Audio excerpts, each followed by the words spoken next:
What is up, my friends? You are very welcome along to another match day here on Anfield Agenda. The Reds taking on Eddie Howe's Newcastle in an 8 p.m. Saturday night kickoff. Do let us know, by the way, your thoughts on these early kickoffs. We know they do divide opinion, but for me, I love a Saturday night game and I wish there was more of them in the Premier League. Now, of course, I do understand that there are travelling fan concerns and I do get that. It'd be very difficult to get back up to Newcastle tonight with late public transport for those Geordie fans, and I do take that into account, but I selfishly just love late kickoffs. So look, ladies and gentlemen, the team news is in. I'll run through it for you momentarily. Just before I do, a couple of quick comments. Patricia Bold, thank you for becoming a member. Appreciate you being with us. And George said, "Hey Craig, hope you're good. I'm off to the match soon. Hope you'll enjoy the game. How's the office going?" And I'm going to New York this month. Nice one. Enjoy New York, my man. Enjoy it. Office is good. Yeah, good, thank you. We're getting there.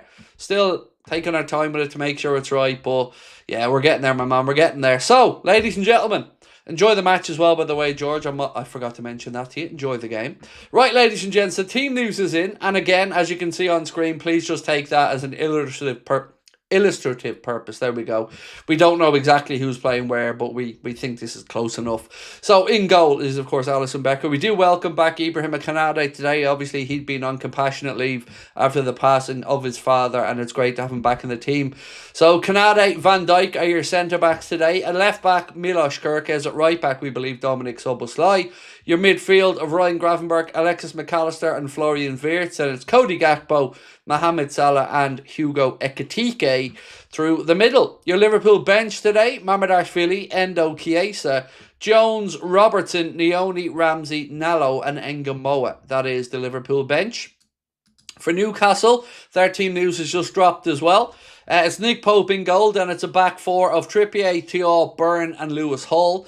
Midfield of Willock, Tonali and Ramsey. And then it's Harvey Barnes, Anthony Gordon and Anthony Elanga starting this one for Eddie Howe's men. On their bench, Sven Botman, Johan Visa, William Asula, Jacob Murphy, Nick Voltmada, Aaron Ramsdale, Alex Murphy, Leo Shahar and Lewis Miley. They are the Newcastle substitutes. As always, appreciate you guys being here with us. Chelsea currently, well, at least as I came on, they were 2-0 down. I don't know if that's changing. At home to West Ham, which, if it stayed that way, would of course be a good result for us if we can pick up the win today. League table, as we know, currently sees Liverpool in 6th place, but a win today could catapult us up, and then we see what happens, of course, with the remainder of the Chelsea game and with United's game tomorrow. So, how are we? I was not sure what to expect for tonight with everyone's moods, because it's been an up and down week, hasn't it? But it is match day, so let's hope for the best and fingers crossed for a good 90 minutes ahead. Yes, Gakpo does start. Derek Gakpo does start. The team is confirmed, the one that's on the screen. Do let us know your thoughts on it, what changes you would make, if any, to the starting 11. Again, still not sure what the latest situation is with Curtis Jones, as we're unsure about Curtis Jones' future, quite frankly. So we'll talk about that in a little bit as well. Victor said Champions League vibes, let's go, and thank you so much, Victor. What a kind super chat to start the evening off, my man. Thank you. It does kind of have those vibes, doesn't it, of a Champions League night. It's 8 p.m. kickoff. I love football under the lights, Victor, in general. So it is a nice anomaly for me to have these late kickoffs. I'd certainly much rather an 8 p.m. Saturday night one, Victor, than a 12:30 in the afternoon. We believe in the Curtis Jones situation. Yes, I am. Now, what you mean by believing, all I'm saying is that there is something there. I'm not sure of exactly what it is, and I definitely don't know the ins and outs of what may or may not have happened. Romano has said Inter Milan know that to unlock Curtis Jones' deal, they need a renewal because his contract expires in 2027, and Liverpool won't let a player leave on loan unless they renew the deal. Liverpool have not given a green light to Curtis Jones. Inter have the players okay, and that's via Fabrizio Romano. Again, there's lots of other bits and pieces, but one account called LFC Approved just posted this to say Mohamed Salah losing it and going on a public rampage suggested the club's hierarchy want him out. Andy Robertson agreeing to move to Spurs. Curtis Jones entertaining Spurs and Inter Milan proposals. Kanade stalling on contract talks. Some of the biggest talents at the club, such as Kieran Morrison, Josh Abe and Vincent Joseph sounding out moves away. Something is seriously wrong at Liverpool. So that's a little flavour of what some of the fans are saying on social media. But again, we only want to know what you guys are thinking. I posted a couple of things into the Anfield Agenda WhatsApp late last night, coming from Ian Ladyman, which just absolutely astonished me. Basically, Ian Ladyman said that I've been in contact with those at Liverpool and they know that it's not the match-going fans, it's the online fans, and there's a difference that are unhappy with Arna. Really? Now look, you can watch it yourself. You don't need to take my word for it. Watch Sky Sports back pages last night, where Ian Ladyman and another journalist on there, Mark Ogden of ESPN. Mark Ogden said that Liverpool fans kind of behaving like spoiled kids because, you know, they're unhappy with the manager and there's still stuff to play for this season. I understand and appreciate his perspective. Mine would just be very different. And also, if it is just the match-going fans who are, you know, happy with Arna, as Mr. Ian Ladyman said, and that the club understand that, my God, the online fans must have made some noise to be booing inside Anfield from all the way over in America, Ireland, Australia, Canada, wherever you are. Must have been some loud noise to get that booing inside Anfield, because couldn't have been the match-going fans, right? Because they're all behind Arna. At least that's what we're being told.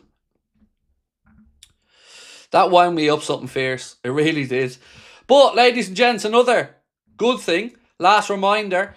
Today's the last day that you can enter our giveaway to win a signed Steven Gerrard frame shirt completely free. Scan the QR code below or use the link in the description for further details. And a massive thank you as well to our friends at the Collectors Corner. You can also treat yourself to 20% off anything you see on the Collectors Corner with thanks to our discount code Anfield Agenda 1 as well. Right. The lads of the Tommy Hilfiger attire are coming to Newcastle. Okay, I don't know what that means, but there we go. Grizzly, thank you, bro, for gifting 10 memberships as well. As we start off, appreciate that, my man. Very kind of you. Julio said, hey, Craig. Hey, chat. Hope you're all doing well. I'm all right, my man. I'm all right. Not really sure what to expect today, but fingers crossed, fingers crossed. Can these spoofers stop belittling fans? The elitism around the club sickens me. It's beyond the beyond at this point. Look, I was thinking long and hard about what I should say, if anything, about those comments from Ian Ladyman, who said that he was speaking to people at the club. And that's the part that really wound me up. That the club, according to Ian Ladyman, have basically said they understand that there is a difference between the online fans and the match-going fans. And in its own, there's two ways you can look at that and think, well, they believe the match-going fans are the more reserved, knowledgeable, calmer folk who take the situation and are kind of understanding of it. Answer me this then. If they're the only opinions to the club that really matter, why are you opening 220 stores around the world for the online fans, you know? The ones that can't get over there. You're happy to take their money. Happy to take the money. But again, our opinions or other opinions don't count. Now, I dropped 1,300 quid gone over to watch Liverpool lose to Man United. Does that not make me a fan? Am I not allowed to have an opinion? Because, you know, I dare not go every single week. And they're the only opinions that matter, you know. And even at that, like I said, it wasn't you and me or anybody online that was booing at the end of the game. It wasn't you and me. And it isn't a handful of people either. I don't know what these people expect us to believe. But we are once again being just treated like morons. Your opinion doesn't count unless you're there every week, but we want your money. Which one is it? Do fans have a say? Do they give a shit about our opinions? Or is it only the top reds that they care about? Because if they're trying to survive off, 58,000 outside of the travelling fans every week, be a small club. Be a small club trying to survive off just the match-going ticket sales and stuff. Because again, be very, very careful publicly belittling your own fan base around the world. The manager had a little go at it during the week, and fair to say that wasn't met with a lot of optimism. It isn't just the match-going fans. It's every Liverpool fan that is unhappy. Or it isn't just the online fans, excuse me. It's all Liverpool fans that are unhappy. Like I keep saying, I speak to match-going fans all the time. After every game, I make a point of reaching out to match-going fans that I know and ask them what it was like in and around them. So there you go. You're not entitled to an opinion because the club know that you're If you're online and you're giving out, you're not real.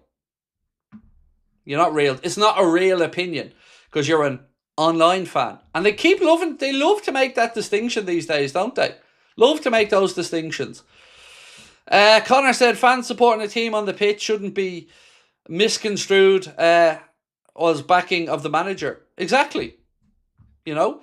And I said to Connor, the way I look at this situation is, for me, even getting a handful of Liverpool fans inside Anfield to feel the need, the want, or the desire to boo is probably accustomed to another club's entire stadium doing it. Because it takes a lot. And I credit the Liverpool match-going fans all the time because they're a very patient bunch. It takes a lot for them to get riled up into a position where they feel the need to be outwardly negative. They're always supportive. They want to be supportive of the players and the manager. But again, you can't just keep taking the piss out of everyone and just expecting people to just deny what's happening with their own eyes, you know? But there we are. That wound me up last night, and I felt like I had to, because I rewound it back 2 or 3 times to watch it just to go, am I seeing this wrong? Or is this actually what he's saying? Go watch it yourself. You don't have to take my view for it. You can either click in the WhatsApp and have a look at it, or you can go and download last night's back pages tonight.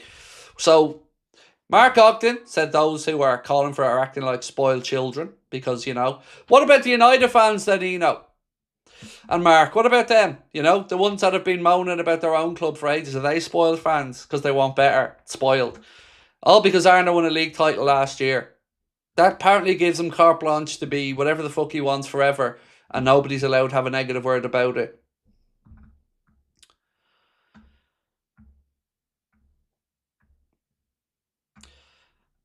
Just parked up, about to walk to the ground. Here's to a happy match reaction. Fingers crossed, Philip.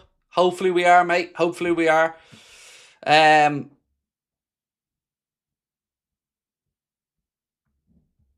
hopefully we are.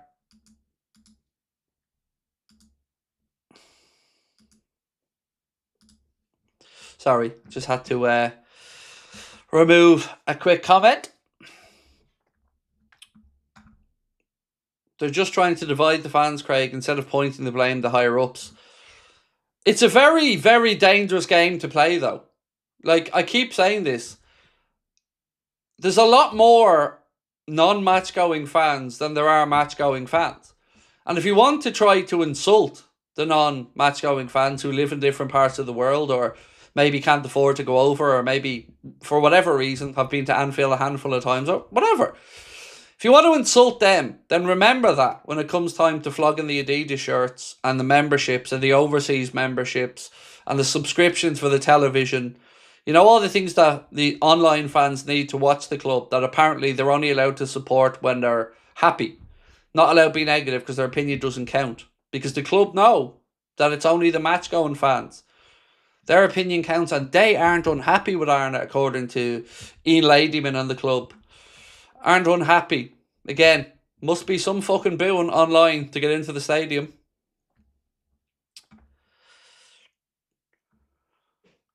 So, on the 11, what are we saying? We happy? We happy with that 11? I'm not too bad with it, to be honest. Would I have made a change or two? Probably. I'm not overly enthused with Gakpo starting on the left today, but you know, we know he wasn't going to try Chiesa. I was hoping that maybe after Chiesa's good late show midweek against Karabakh, he might have got a run out. But again, seemingly we're going back to the old reliables for the manager. That's okay. That's okay. I get it. Managers do have people they feel they can rely upon. Every manager would have them. Certainly, there was some times as well with Jurgen that he'd make decisions on the starting 11 that I'd be a bit confused about. But all in all, look, it's an understandable team selection for me today. Collector's Corner are in the chat with us. How are we? Friends from the Collector's Corner are in the chat just again. Lovely to see you guys in, and thank you so much for your incredible support. Everything that I've purchased personally, as I've said to you guys over the years in the Collector's Corner, have been nothing short of sensational. Arrived perfectly packaged, no damage, and again, looking exactly as they should. A reminder that you can treat yourself to something nice from the Collector's Corner and get 20% off as well by using our code Anfield Agenda 1 at checkout. And again, it doesn't matter if it's football, it doesn't matter if it's music, it doesn't matter if it's UFC, they have got you covered far and wide. And again, we're giving away this wonderful signed and framed Steven Gerrard shirt completely free, and we'll be giving away one item every month in 2026. Well, thanks to our incredible friends there at the Collector's Corner, and thank you so much to Harry and the team for all their support. Mike said, I'd prefer both wingers swapped out, but nothing gets me excited for a win with this current form in the Prem. It's even like the league itself is a bit mad this year. Like, there's so many drop points right around. Chelsea are 2-2 there now at West Ham latest. Just seen pop up there on my screen, 2-2. So they pull that one back and they've still got time. Yeah, that's mad. That was 2-0 when I came on here, guys, to start with you. It was 2-0 to West Ham. So if Chelsea can turn that round, then even a win today would still keep us out of the top 4, but would push us into the top 5 with United to play tomorrow. As it currently sits, we're 6th. Chelsea up into 4th with a point, but if they can turn that into a win, that'll push them further up. Must be, what, 20-25 left in that one? Again, Fulham, they're behind us as well. They play tomorrow, but again, that's a difficult game for them. So there will be some drop points in and around us, which kind of means tonight's victory, if we can get it, will be a big one.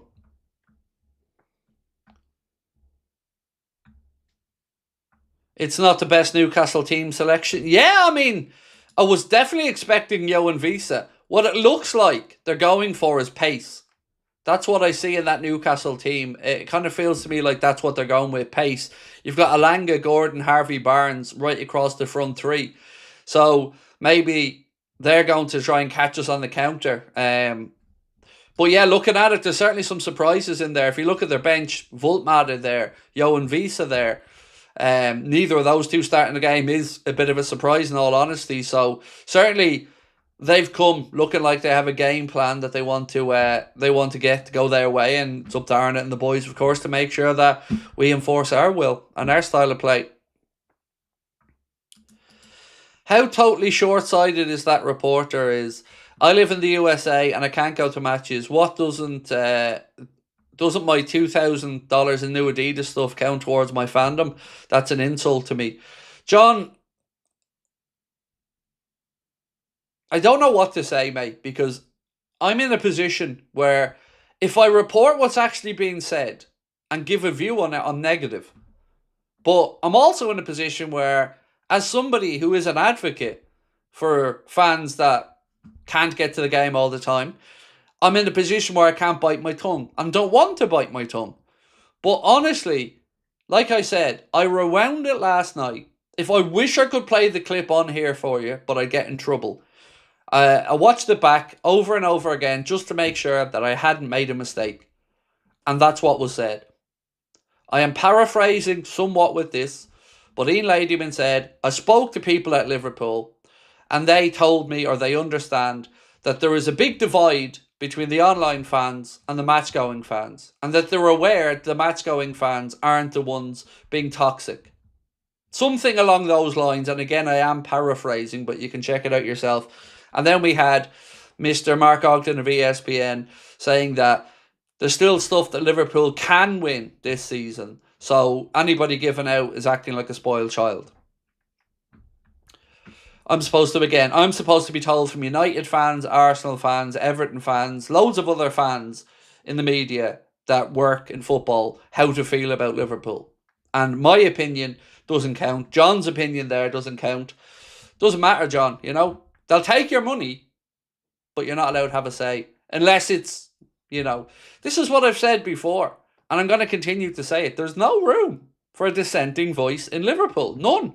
You're not allowed to be anything other than a good little sheep and go along with everything. Even if what's happening in front of your eyes is different to the reality that they're trying to paint. That's what we have to do now.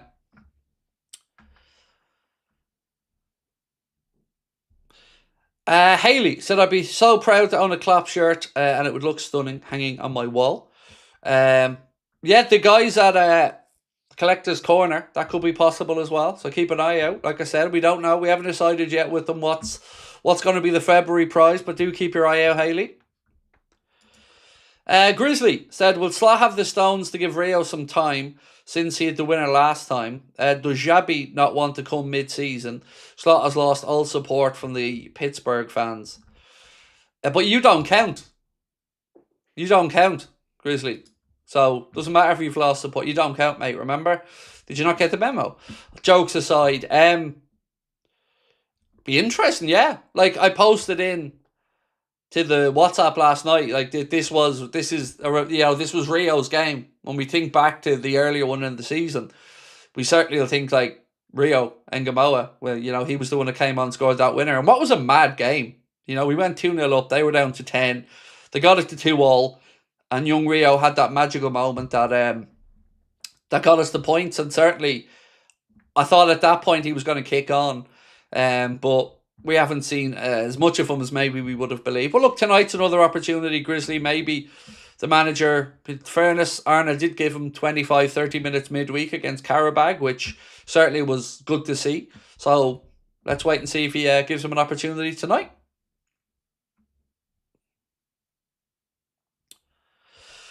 Nay LFC said, I don't care what anybody says. On paper, we have a crazy 11. Arna should be doing more with this team. I'm also aware we have a few players injured, but still, our team is very good. I don't know anyone who doesn't think that we have a good collection of players. So I agree with you. This is the whole point of it, is that we feel we are underperforming with what we have. Look, there's no denying we have injuries, but so does every other club. The problem is that we're really showing up a lack of depth now with the injuries that we have. And that just makes the situation difficult. At right back, as an example, I do genuinely have every sympathy for the coach with the right back situation. He's been unlucky. Both his right backs have been out at the same time now, and were out individually before that at previous times as well. That's difficult. Of course, I understand that. Having 2 right backs, 2 left backs, that's enough. And if you get the injuries, it's unlucky. But where I can't get behind the thinking is the centre-back situation, like I said. I feel like we have intentionally left ourselves short there, and again, it doesn't look like that's going to happen before the window closes. And for all this talk from the likes of Mark Ogden and others about maybe winning something this year, absolutely, it's possible. But if we don't, and the league form has suffered enough, we're in trouble. And that's the point I keep trying to get across. Is that I don't want us to be sitting here in March saying, well, we got knocked out in the quarters, let's say, of the Champions League, and we're in a fight to scrape into it next year. The damage could be done at that point. It looks as if, again, reporting by loads of different people, that something's wrong with the Jones relationship with Arne Slot, according to reports, like I've said. And even that in itself is just another one of a worrying set of things that have been coming out, and it just doesn't feel harmonious at the club at the minute. Gary said, hey Craig, the message was sent wrong, was supposed to say the Liverpool owners are pissing into a glass and calling it lemonade and wanting you to enjoy it. Yeah, well, I have a different one. The phrase I use is, please don't piss in on my pocket and tell me it's raining. But yeah, look, I don't know what to say, mate. I certainly, at the moment, feel a big disconnect with the club that I've loved my entire life. And I dare say I'm not the only one at the minute. He's just an egoist that believes he's doing a great job, and the fault is with the players not understanding his genius, said Craig O'Clock Dan. I don't know, bro. I don't know. There's just a few things that wind me up, and these are things that, look, to be fair, they'd only wind me up if I already am wound up by the coach.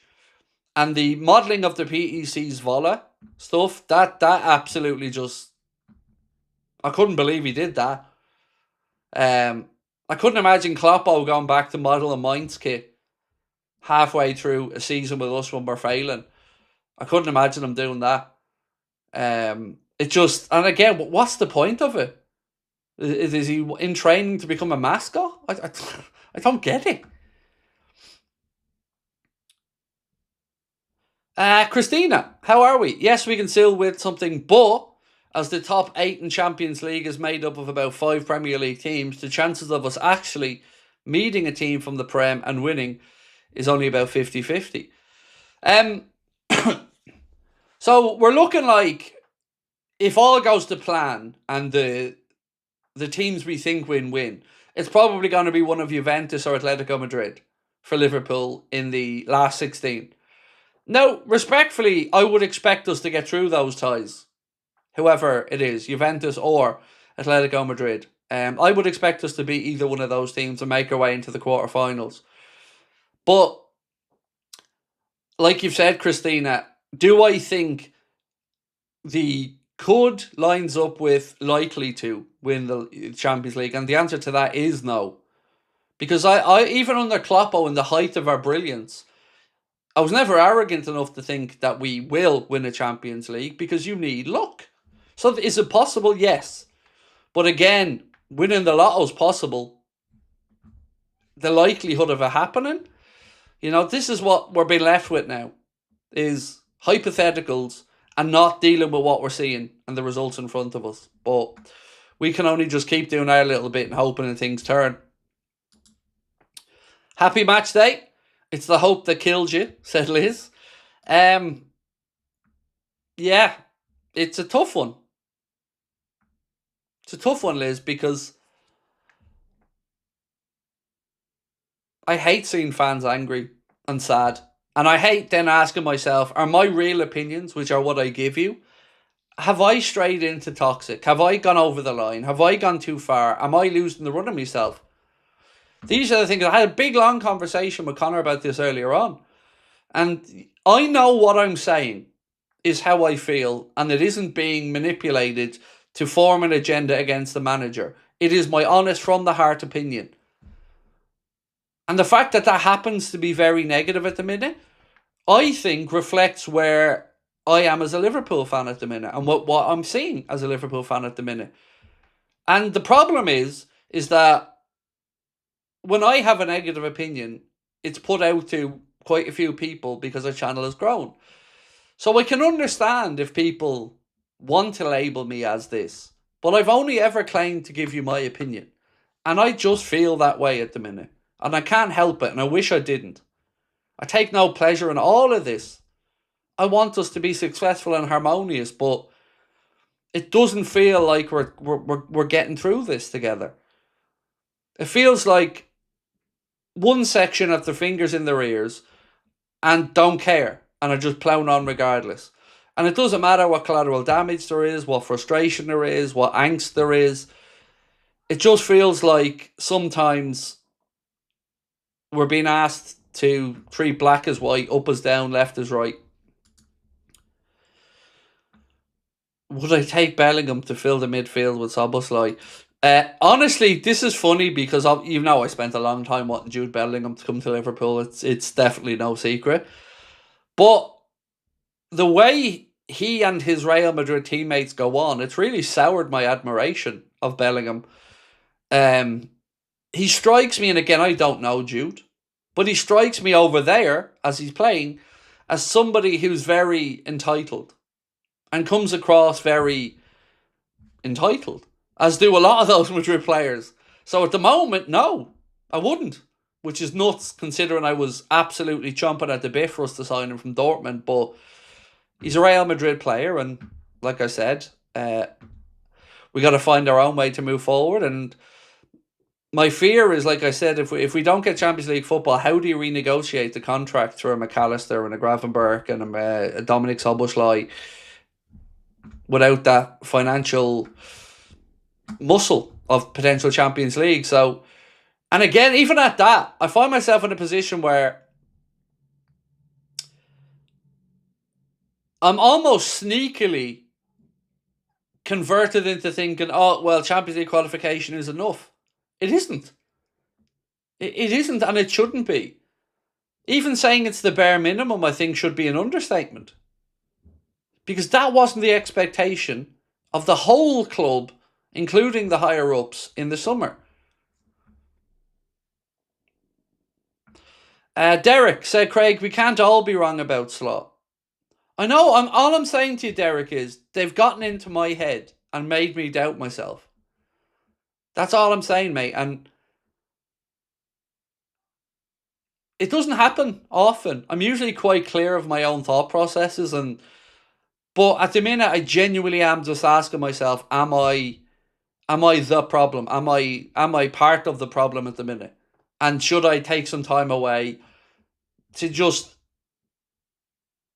not add fuel to the flames? Because I don't want to be a negative impact on the Liverpool fan base. I love the club. Connor said it's the absolute bare minimum for Slot to keep some sort of dignity before he leaves. Nothing more than that. Look, all I can say to me is, Connor, or to you, excuse me, is if he gets fired eventually, you will hear a thank you from me, like I've said, for the league title. That did mean a lot. And it was a very pleasant surprise last season because I really didn't think that was possible for us last year. I would have taken top four last year very happily with the change of Jurgen leaving. The players we brought in obviously boosted our confidence a bit going into the season, as it should. I mean, they were top signings. But after that, I find it difficult, going backwards and trying to console myself with some type of bigger picture plan, because there's no denying we have gone backwards in every metric, even simple things. And this is going to sound so petty and it means nothing, but it's just another point. We finished top of the Champions League last year. We finished third this year. This year, there's actually more on finishing first and second than there was last year because you're guaranteed the second leg at home all the way through. Now, if you knock out a team that has that advantage, you then gain that advantage, which was something that came out over the past few days. So let's say, as an example, let's say Arsenal play, I don't know, pick a team at random. Arsenal play fucking Real Madrid, and Real Madrid knock out Arsenal. Then Real Madrid take that advantage from them and they have the second leg all the way through to the final at home in that scenario. Same with Bayern Munich in second place. If somebody beats them, then they gain that advantage. But we finished first last year, third this year. We were 15 points clear last year in our strongest point. This year, we're currently sitting in sixth. We're out of the League Cup. We got to the final last year. There isn't a metric this season that's improved from last season other than we're in the fourth round of the FA Cup with a home tie against Brighton. After that, every yardstick you measure by is down from last season. Every one. Right across the board.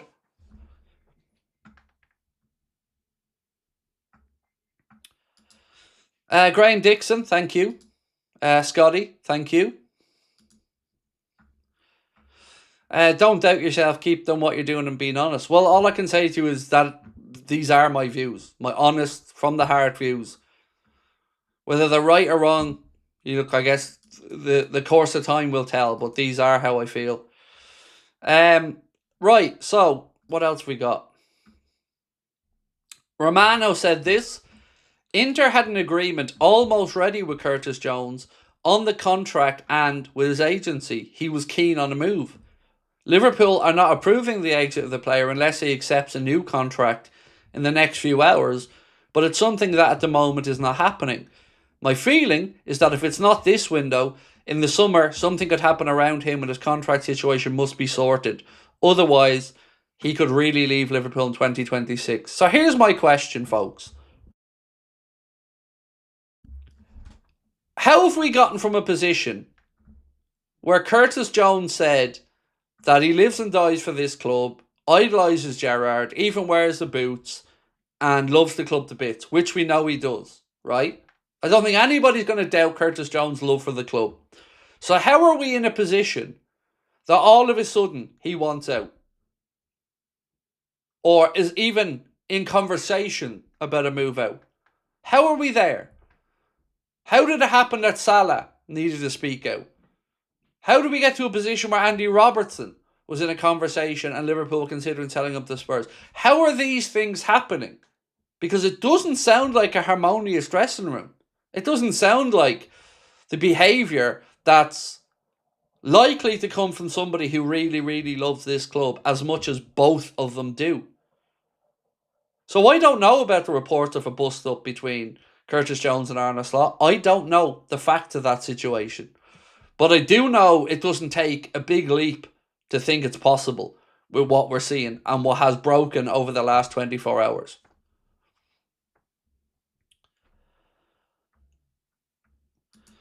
Anthony Gordon on the left to replace Gakpo in the summer.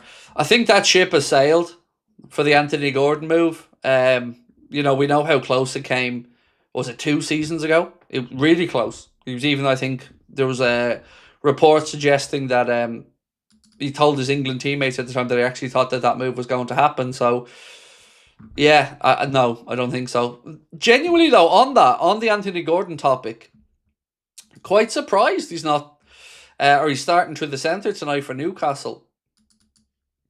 The fact that no Voltmada or Visa in the starting 11 for them, it surely signals they're going for pace.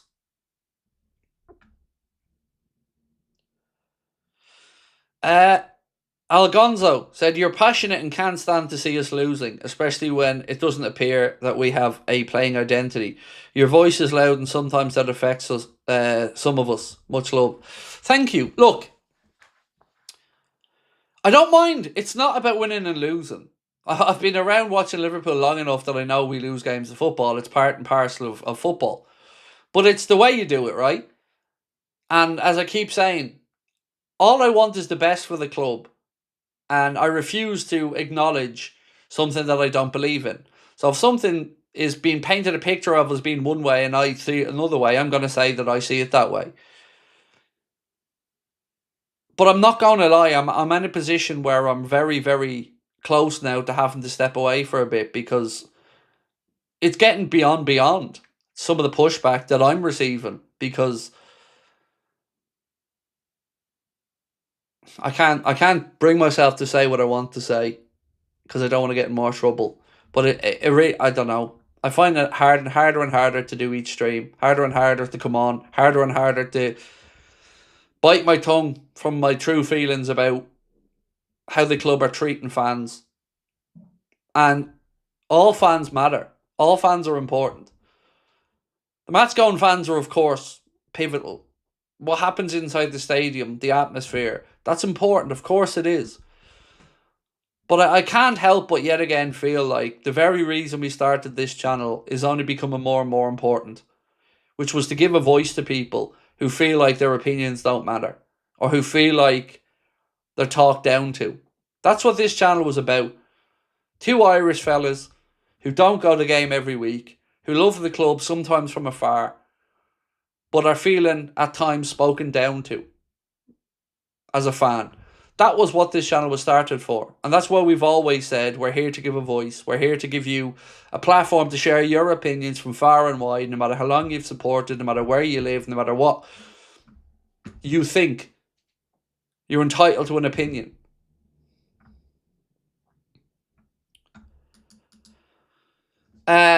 Scotty, how are you, bro?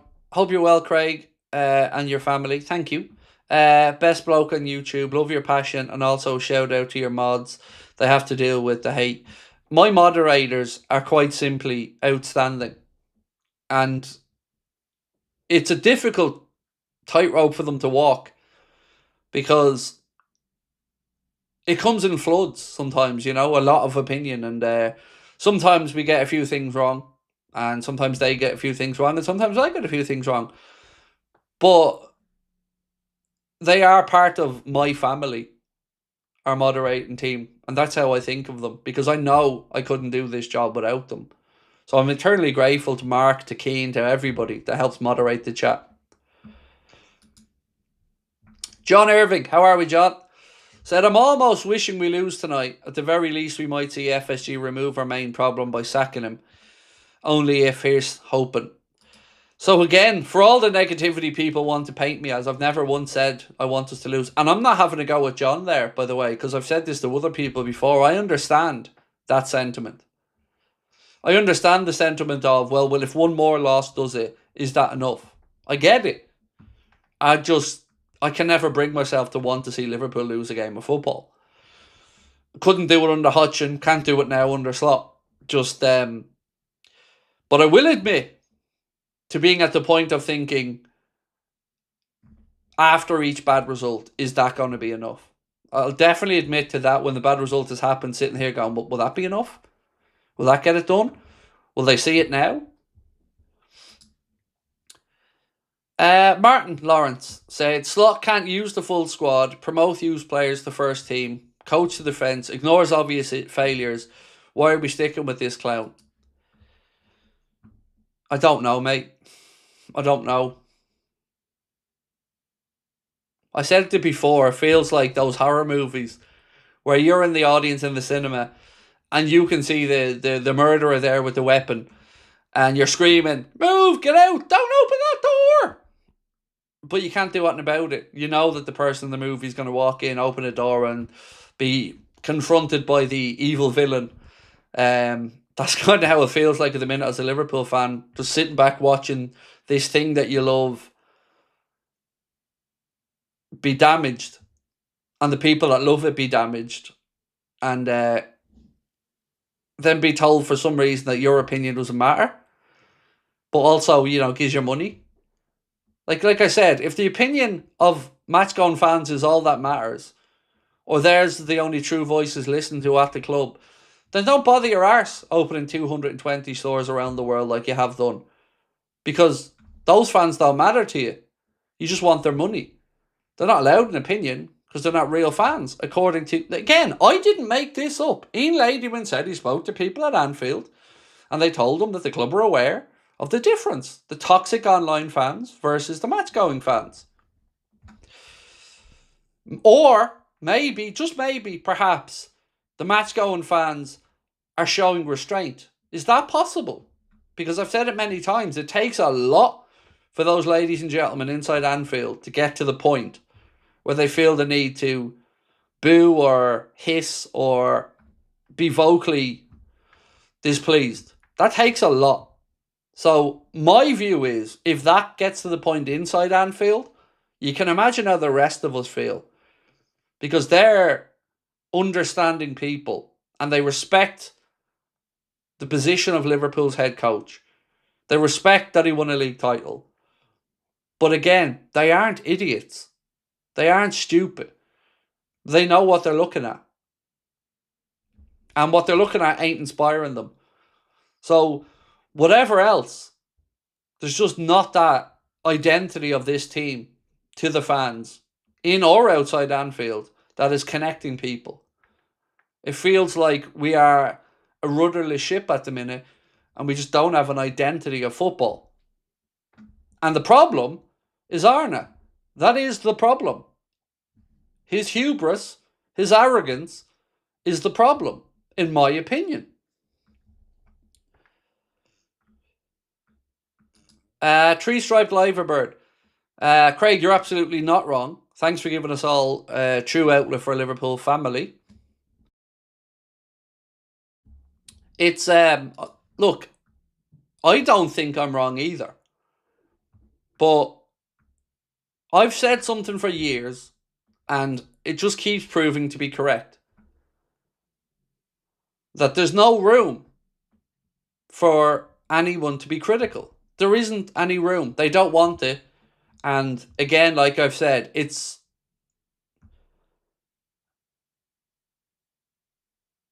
part of what's held our channel from being where it should be. Is that, again, constantly we're on the outside. Anyone that backs us are toxic people. It hurts. It hurts, like I keep saying, because I talk to people all the time that love our club. And everybody's hurting. And I talk to match-going fans a lot. And again, I don't only ask how they feel, I ask how people in and around them were. And it isn't tallying with what we're hearing or we're being told is the belief from those higher up at the club. Maxie, excuse me, hope we win tonight. I'm in a hostel due to reasons, just moved yesterday. I can't watch the game. It's bad Wi-Fi here tonight, but still watching this live. Well, I hope whatever the reasons are that you're safe and well, whether it be through flooding or any other issues, mate. I hope that you're safe and well, and thank you for being here with us. Yeah, I just hope it was nothing too bad that has you in there. But again, you are safe, and that is the main thing. So much love to you, my friend. We're here for Craig the Truth Houlden. Like I only ever say, mate, I only give my views. LMD, thank you, mate. And again, thank you, Craig O'Clock Dan. Appreciate you. Holly Marshall, how are you, Holly?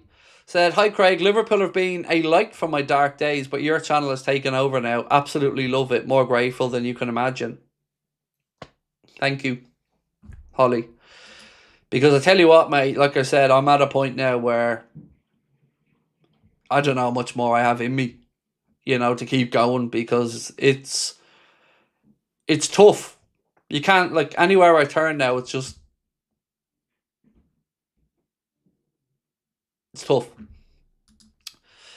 I hope not Macca will mark Burn for corners. Oh, forgot about that for a minute. Yeah. Look, let's start talking about the actual game, right? So give us your score predictions and what you're thinking. What you think's going to happen tonight. I went midweek with a 3-3 draw. That was my score prediction. It definitely feels to me like Newcastle are setting up to play with pace on the counter. So that's my thought process on how they've lined up versus how we've lined up. No Voltmada and no Visa, to me, screams that they're looking to either have fluidity in their front three, or certainly they're looking to play with pace on the attack, because you don't put Alanga, Gordon and Barnes in there unless you want to move things swiftly. So I think they are going to sit back a little bit and try to catch us on the break.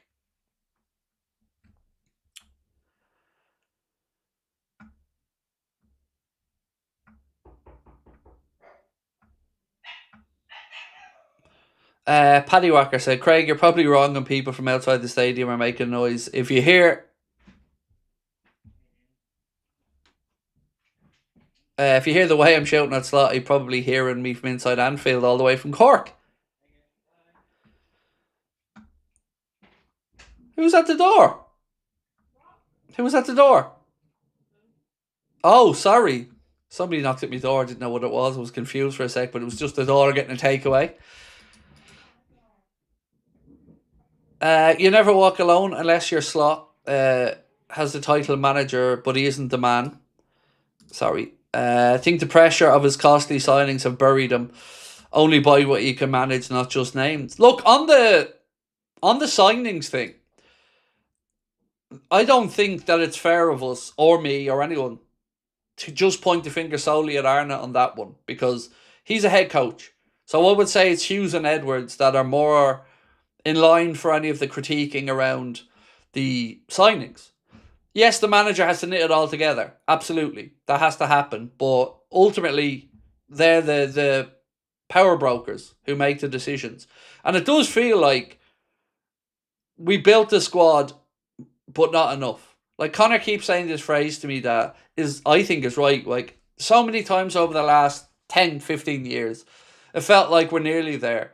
We're a few signings away and we get a lot of the job done, but then we don't quite finish it. Then we fall back a little bit. Then we have to rebuild a little bit again.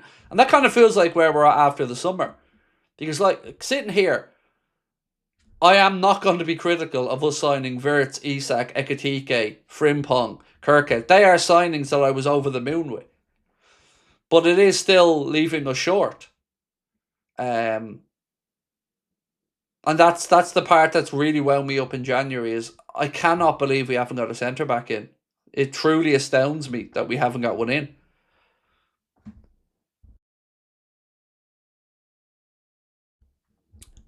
Peter said, match day, I know, but did Slot really say that we only won 2 Premier League the last 30 years? The fans are turning on him. He's finished, hope you're well. Oh God, yes. He absolutely said it. But, like, they aren't made up quotes, mate. He said it. And the irony is that he also said, when we won the league and he was on the pitch with the trophy, forget about this talk of it being 2 league titles in 35 years. It's 2 titles in 5 years. So when it was going good, that was the narrative. But when it went against us this season and he starts to fail, then it was back to the two titles in 30 or 35 years. And we got knocked out of the Europa League by Atalanta 2 seasons ago. So, to me, and I can only tell you how I interpret these comments, I interpret that as almost an undermining of the club. Oh, well, I came into this wee little club here that was in the Europa League 2 seasons ago, and we should be grateful for the genius of Arna that came in and won a league title. But like I've said, you can't just ignore everything else except the league title. You can't ignore that he was outwitted in the League Cup final and we looked exhausted. You can't ignore that we were beaten by PSG. You can't ignore that the clown came out and said what he said. I'm going to read it out to you again because I feel like the only way to counter this toxic argument against us is to just deal in statements of fact. And the statements of fact are that the man said what he said. And I'm going to read it out to you again, just so nobody... Again, this is from Arna, direct quote, look at it yourself. Again, this is not going to be a popular opinion, what I tell you now. Maybe the reason we won the league last season is because we played Paris Saint-Germain. We had a week to prepare for the league games after going out of the Champions League. He said that. The next day, he tries to get around it, or the next interview, by saying, well, I did say maybe, and then it might have been a language barrier. But the whole premise of what he said is absolute bullshit. Because we were 15 points clear when we got knocked out. And we needed 7 points from 10 games, mathematically, to guarantee the league title. So in no way did going out of the Champions League help Liverpool to win the league. In no way. But that's what he is trying to tell you to accept. Alternative reality, alternative facts, bullshit.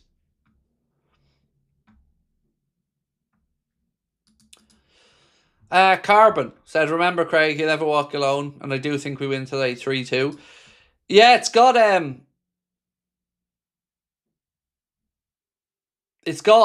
the potential to be another one of those mad nights. Whenever Liverpool and Newcastle play, you never know. You never know what to expect. They're usually incident-packed games of football. So yeah, a 3-2 doesn't sound impossible.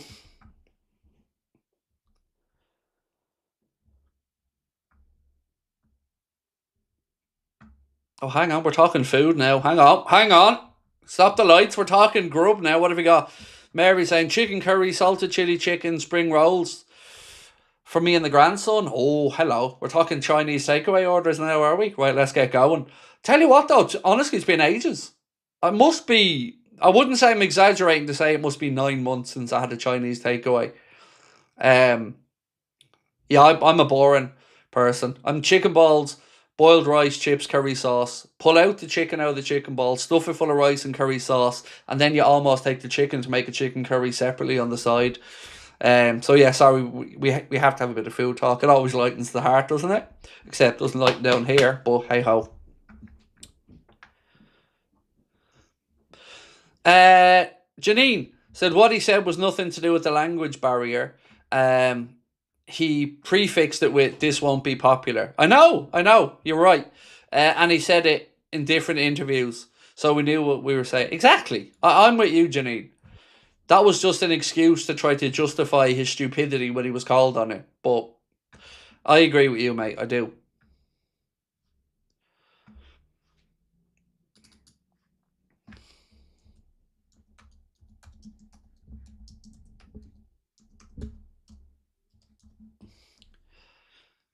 So, who wants to see a photo of the studio? I sneaked a little photo into the WhatsApp, so I feel like it's only fair that I sneak it in here for you guys as well.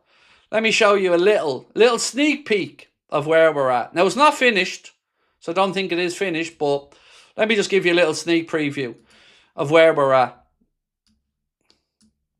1 second. There we go, ladies and gents. That's currently where we're at with the studio. There is lots more to come, by the way. That definitely is not finished or even close to being finished. But I want to give you a little sneak peek just to show you where we're up to. And there's more to come. A few more surprises that we'll have in store for you when we do actually unveil the full studio and the full setup. But yeah, we're on the way. We're on the way.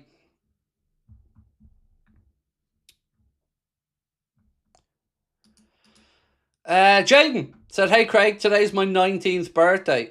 At work, hoping for a win." Well, happy birthday, Jaden. God, mate, what I give to be 19 again.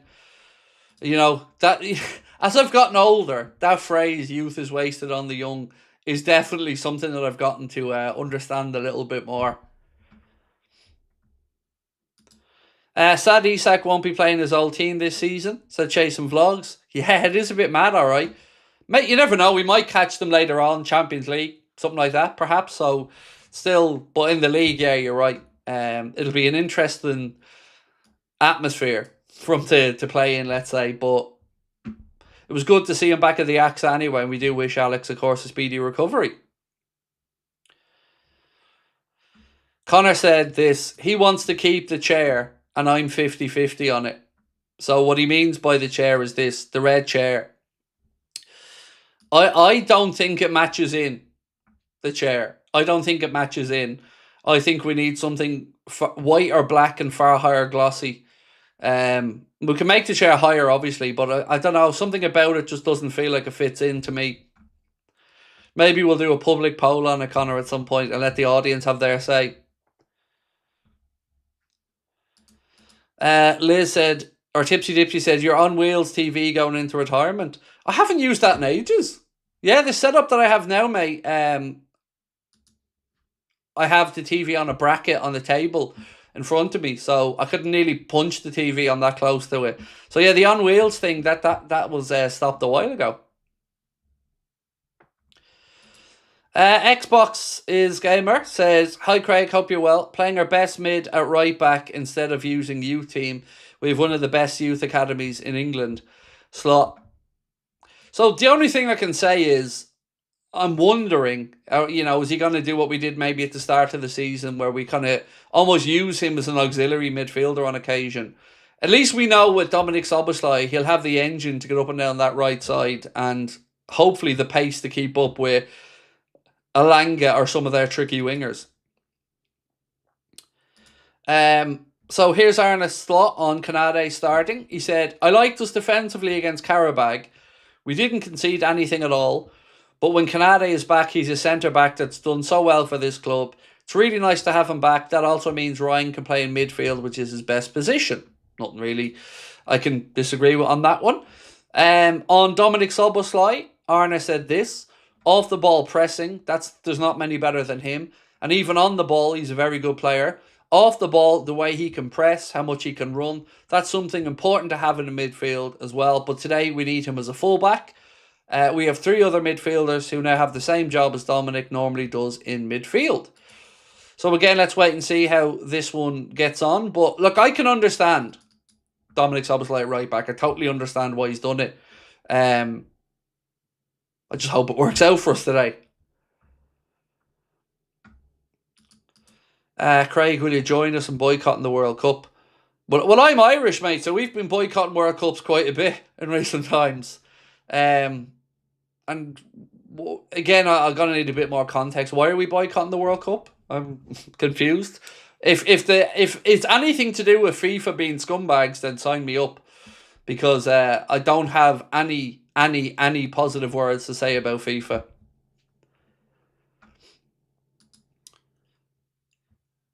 Thomas Rogan, how are we, Thomas? The new office looking good, Craig. Hope you had a good evening, and let's hope for a win tonight. Yes, sir. Thank you. And yeah, fingers crossed for the 3 points. Newcastle fans comparing Isak to Benfica keeper. Look,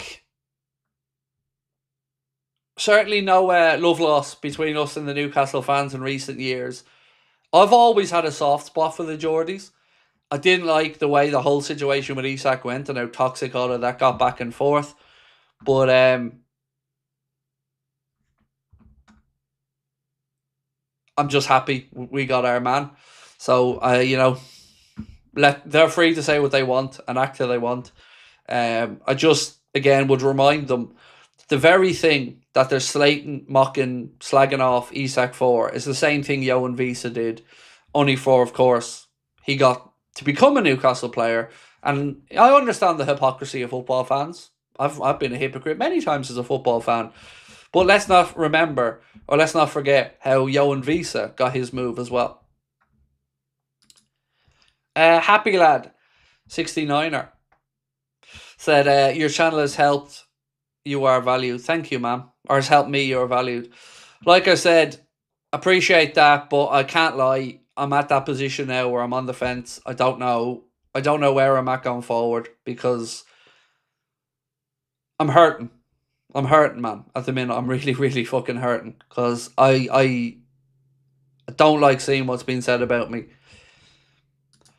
Celebrated my big 60 yesterday. Can the Reds give me a nice present? Well done, Russ. Nice one, man. Happy birthday to you. Hopefully you had a good day. 60 years of age, man. I hope I get to see 60. I really do. I'll be the first person in 3 generations from my direct lineage to hit 46 would be good. So I've a year and a half to go on that one, or just over a year and a half. But happy birthday, Russ. Hope you had something special, or did something special for it.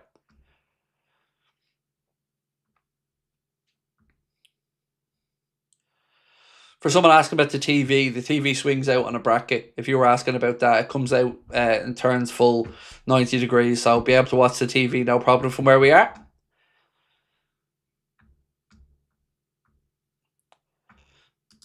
What centre-back would you like to see the club sign in the summer?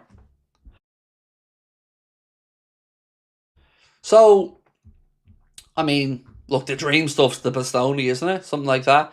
Ordonez seems like somebody worth keeping an eye on. The situation with Xhaka looks like Chelsea are pushing hard to try and get him, although Romano says we're still in the mix.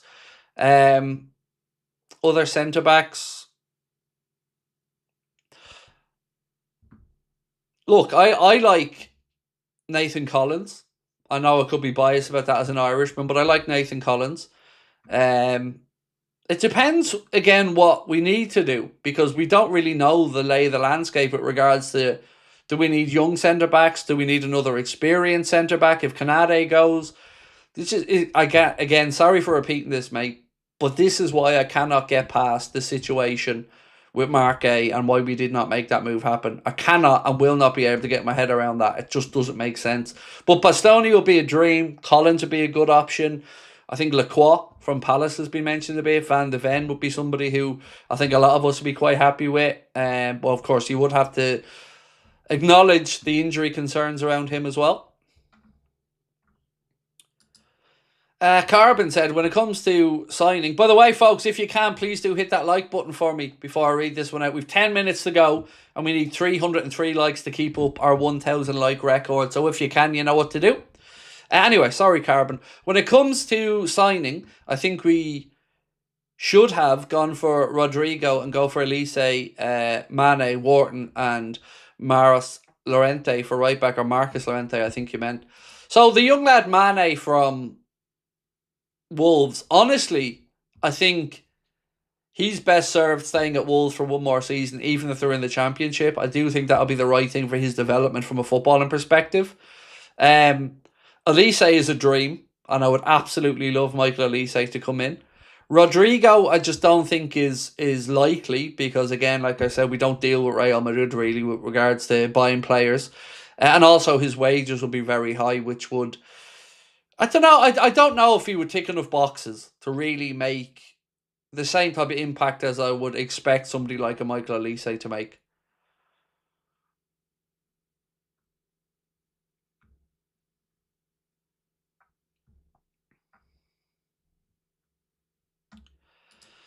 Peter said it just shows that the club and the players are too big for him. Genuinely embarrassing to have a manager talking shite like that in press conferences.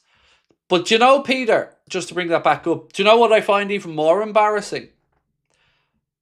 The journalists not pushing back on it.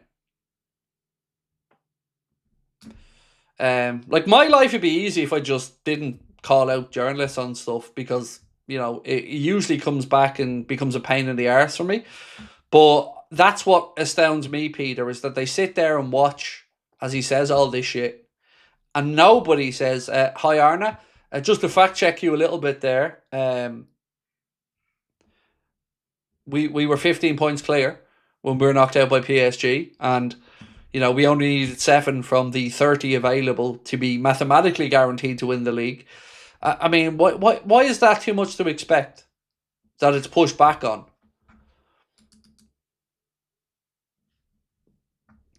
Mr. H, Connor just said to me that you posted, said that your father had passed away. Mr. H and friends are two fantastic YouTubers, a husband and wife.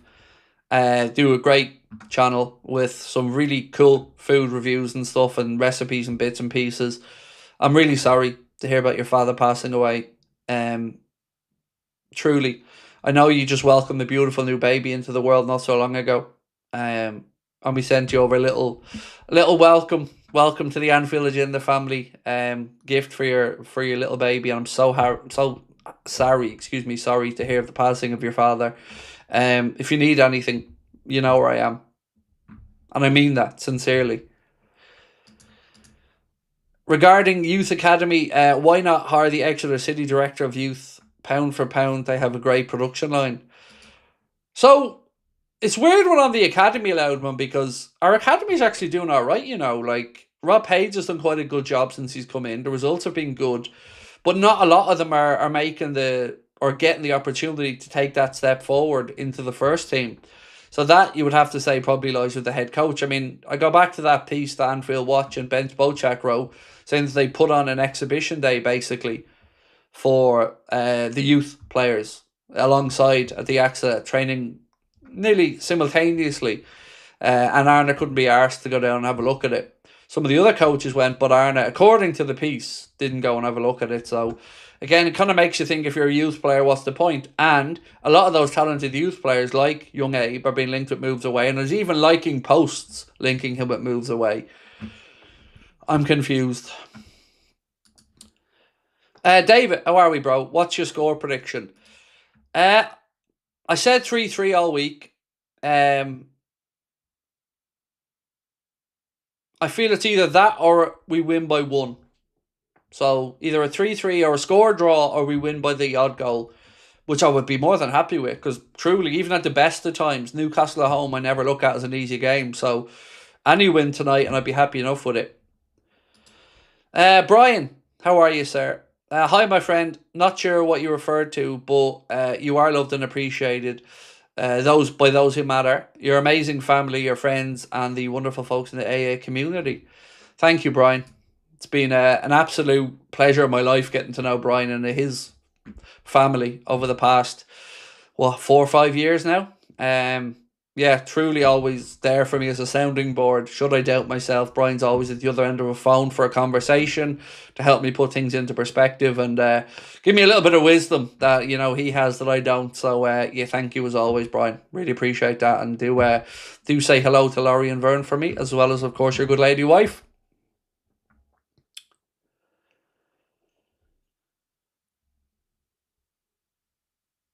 Paddy said, Craig, the people who are making the noises are the online community. Does that include the people Arna said the fans booed at Anfield first time?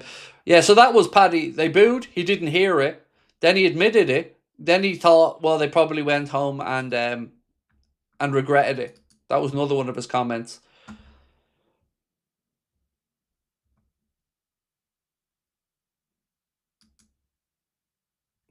Lewis Steele said there's a moment of applause at Anfield from the home and away fans for Kevin Keegan, who's currently unwell. And of course, well deserved. Kevin Keegan, an absolute legend of football and idolised everywhere, up and down, all around the world. Geordies and Scousers, an absolute legend of a man, and we wish Kevin nothing but the best of health.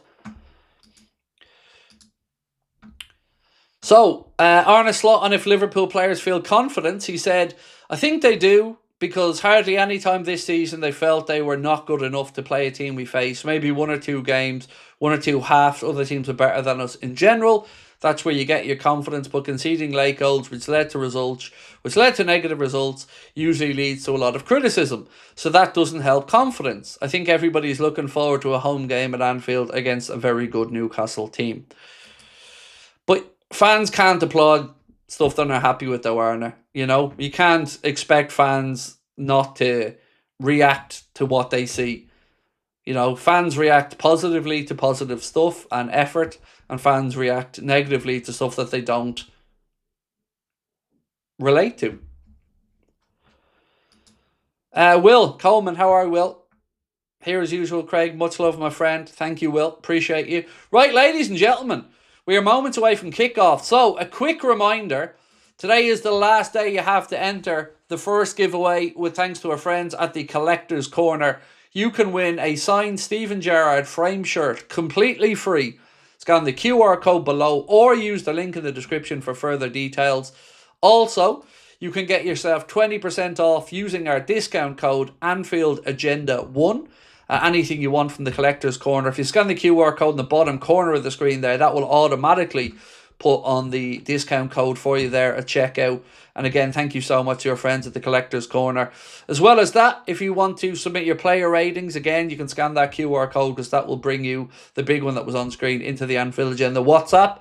Well, Connor will put the player ratings form in there later on, and we'll be announcing the winner of the Steven Gerrard shirt giveaway in the next couple of days, and then we will start off February's competition again with thanks to our friends at the Collector's Corner. One of, if not the best, in my opinion, genuinely, memorabilia outlet stores out there for stuff from actors, musicians, UFC fighters, footballers, the whole lot. Go check them out, and you'll be surprised at some of the offers they have on. Ling said, a loss might be more valuable than a win here.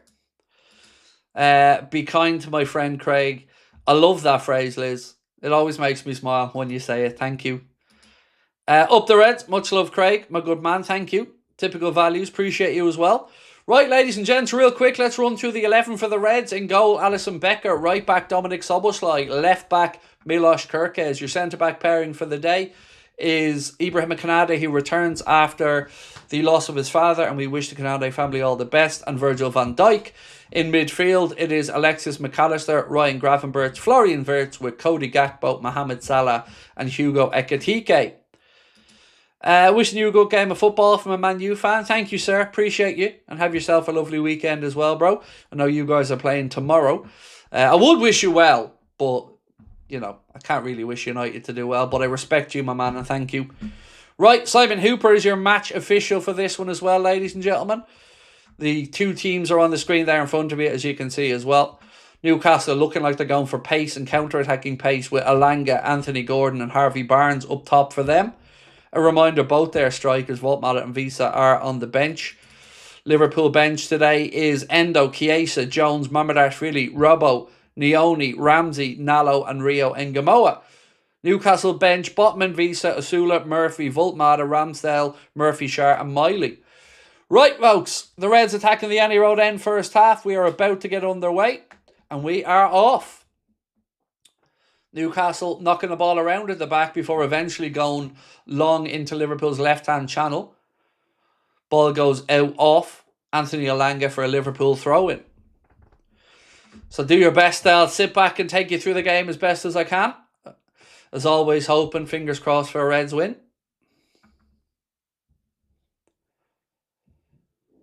Wirtz in again, puts the ball out, another Newcastle throw in.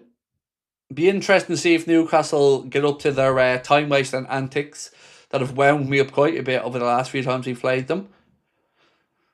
Harvey Barnes now on the far side, knocks it past Szoboszlai but puts it straight at a play for a Liverpool throw in. I will sync up for everybody here at 1 minute, and I'm watching it on TNT Sport 1, by the way, for those who might be wondering. Right, folks, we are at 1 minute and 1, 2, 3, 4, 5, 6, 7, 8, 9, and 10. To throw into Newcastle now, near side, Kieran Trippier to take it. Throws it quickly into Sandro Tonali. He heads it back towards Nick Pope, who quickly flings it out left-hand side. Miley now. Ball through to Gordon. Gordon pulls the ball back across. It's cleared by Milos Kerkez for a Newcastle United corner. Again, you can see that Newcastle attack is pacey. Gordon arcs his run to stay onside. He was offside, then he runs back on, arcs his run to stay onside. gets to the byline, pulls it back to the edge of the 6-yard box where thankfully Milos Kerkez is there and puts it behind, but it will be a Newcastle corner on the far side.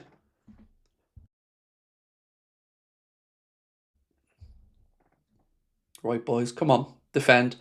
Newcastle pulling an Arsenal here, putting all the big tall men at the back, and now they make their move. In comes the corner. Well done, Virgil. He heads it away. Second ball is recovered by Elanga. Trippier. Lewis Miley now. Referee said there's a head collision there.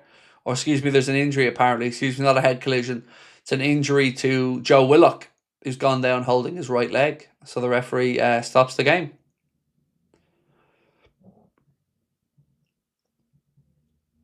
Let's have a little look what happened. Oh, Willock collided with the post, I think. No, that wasn't Willock. Excuse me, that was somebody else. What happened with Willock? I actually don't know. Maybe just turned awkwardly or something. Didn't look like there was much in that. Yeah, genuinely don't know. Maybe he just landed or turned his ankle awkwardly. Lewis Hall, I mean, yes, apologies. I say Miley, my apologies. I'm saying Miley because I was looking at the bench and seeing Lewis Miley there. My apologies. I meant Hall, you're right. But I was Miley on the brain because I was looking at the substitutes bench, but you are right, Lewis Hall, yeah.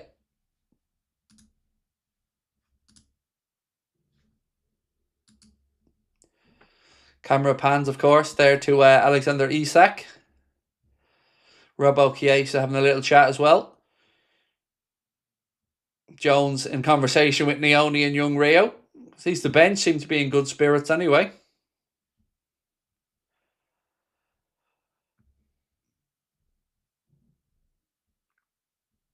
We're back on their way. And it's Lewis Hall, not Miley. Lewis Hall in possession. He goes back to Newcastle, knock it long. Szoboszlai heads the ball off balance, and then Kanade has to finish the clearance, and it goes out for a Newcastle United throw-in on the far side of the pitch. Tony, evening to you, bro. Thank you so much, mate, for being with us as a member for 7 months as well. Really appreciate you, sir. Right, Newcastle got to be going for the long throw-in by the looks of it. Szoboszlai, no, they go short in the end to Tonali, and then they make a mess of it. And Szoboszlai comes across, does well, plays the ball out off a Newcastle player for Liverpool throw-in. Well done, Dom.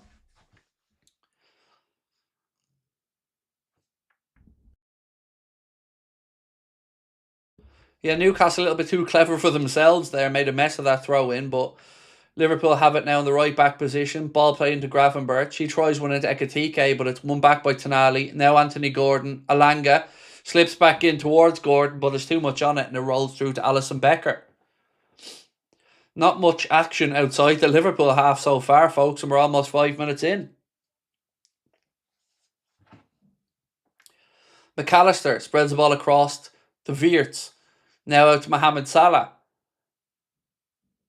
Salah back into Florian Wirtz. Wirtz's first touch again is heavy and he's dispossessed. This has been something we've said about Wirtz a little bit over the last few weeks, is that he does tend to have a loose first touch on occasion. Anthony Gordon now brings it away for Newcastle. He fires in a deep cross. It's overhit. Newcastle managed to keep it in play and win the second ball with Lewis Hall. He needs some support. The ball goes out for a Newcastle corner. Dominic Szoboszlai puts a foot in, but he puts it behind, and it's a Newcastle corner. Another one for them on the far side. Liverpool haven't really spent much time out of our half in this opening 6 minutes or so. Happy Liverpool match day. Hope all is well. Let's get all three today. Do give my best to Cooper as well, Chad. Give him a hug and say I said hello.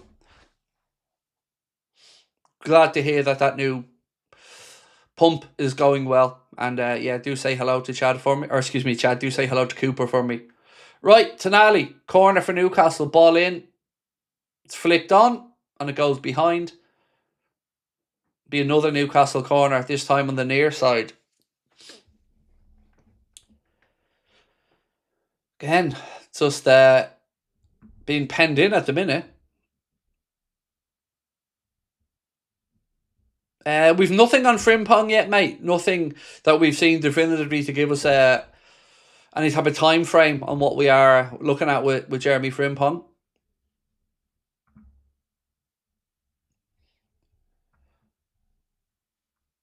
Right, another corner. Here it comes this time in from Hall. Ball in. Oh, foul on the goalkeeper.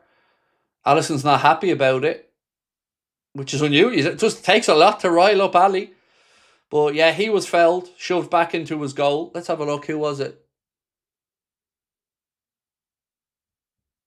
I think, was it Dan Burn? It was initially Anthony Gordon, but he's pushed away. And then, yeah, it's Dan Burn that leans into him and sends Alisson flying. Then the ball just goes wide of the far post. But anyway, it's a Liverpool free kick. Arna said a few weeks on Frimpong. Connor said not as bad as they thought. Hopefully 2-3 weeks. That's not a bad outcome at all, actually, Connor, if that's the case. Certainly 2-3 weeks. If you had said that to me in the moment when he pulled up, I'd have taken that.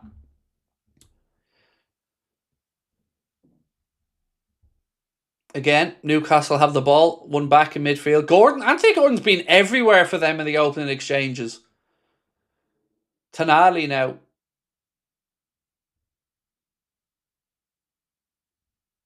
He goes back. Dan Burn. Malator. Macca's down now.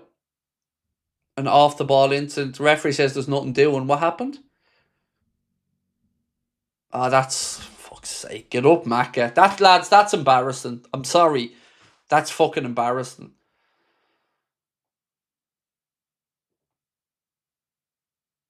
Macca's gone down like he's been punched in the throat. I'm sorry, but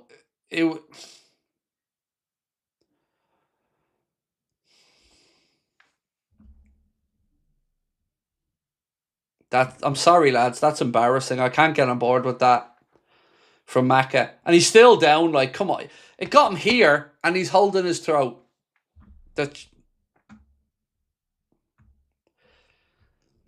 Yeah, sorry. I can't get behind that type of softness. I just can't. That's embarrassing stuff. I'm not saying Anthony Gordon should have put his hands on him, but that's a fucking pathetic reaction.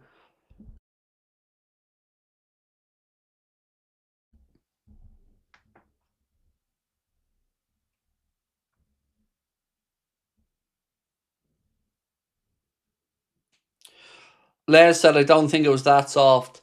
Well, he went down holding his throat, Les, and excuse me if I'm wrong on that, but in my view, I didn't see anything touch his throat, Les. He got here, and he went down holding here. But either way, we're back underway, and I don't like it.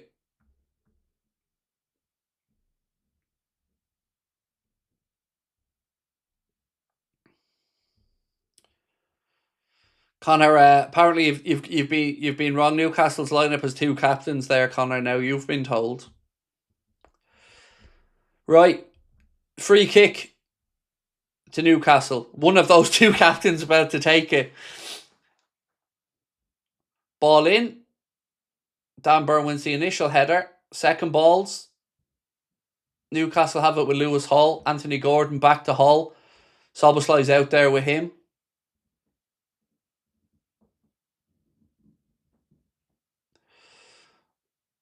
Liverpool ball according to the referee. I don't know if it's a throw-in or a free. Is it free? I think it's a free.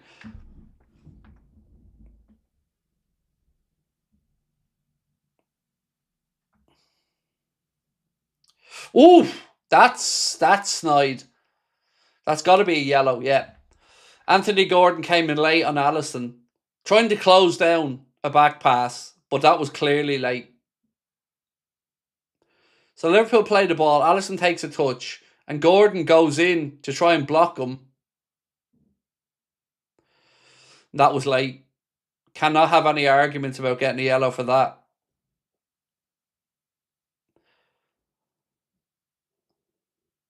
So Liverpool need to start winding him up now. Liverpool need to start winding him up. Tempting him in. Dave Nolan, thank you for joining Anfield Agenda FC, Dave. Appreciate you. But here's the good thing, right? So Macca went down. So Maka went down, and that's in the ref's head. Now, I don't agree with him going down that soft, but that's now in the ref's head, and that yellow card challenge. So Anthony Gordon really is walking a tightrope now.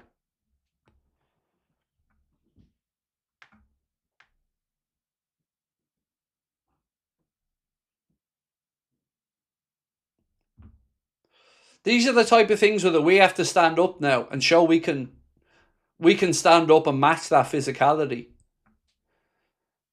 Not in a snidey way, but, you know, Newcastle are certainly leaving a bit on us, and we got to stand there. Kirkes. Name your top 5 managerial targets. I don't have 5. That would be my honest answer to you, bro. I don't have 5. I have 2. Alonso, Luis Enrique. And then there's a couple more that I would maybe consider. The Stuttgart coach. Is it Sebastian Hoeneß? Another one we're keeping an eye on. But yeah, I definitely wouldn't have a list of 5, mate. Maka, Soboslai, Kanade,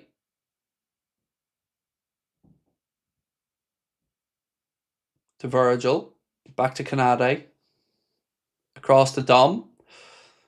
Again, so slow. I mean, it's going to be difficult to pull Newcastle out of shape, lads, unless we start moving the ball a bit quicker. They've everyone back behind the ball now. Move it quicker. We try a ball then over the top and go straight through to Nick Pope.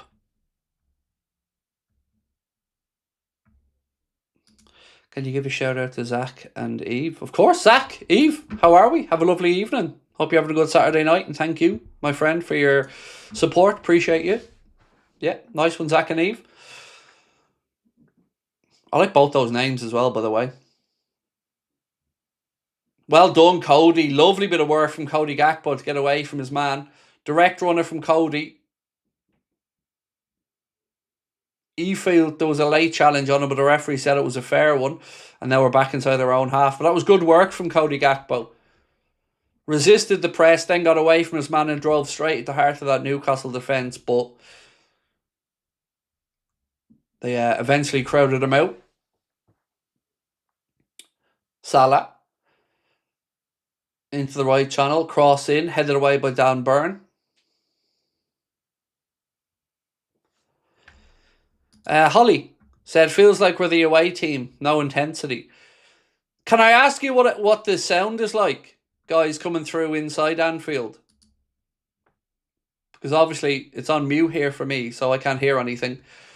But I don't disagree on the lack of intensity, Holly. They started the game far quicker than we did, and with far more attacking intent than we did. Throw into Liverpool now on the far side.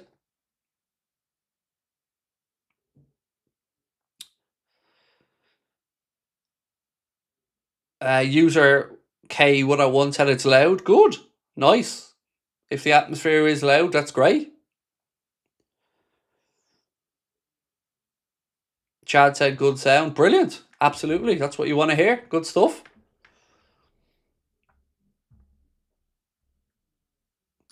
How has our build-up become so slow?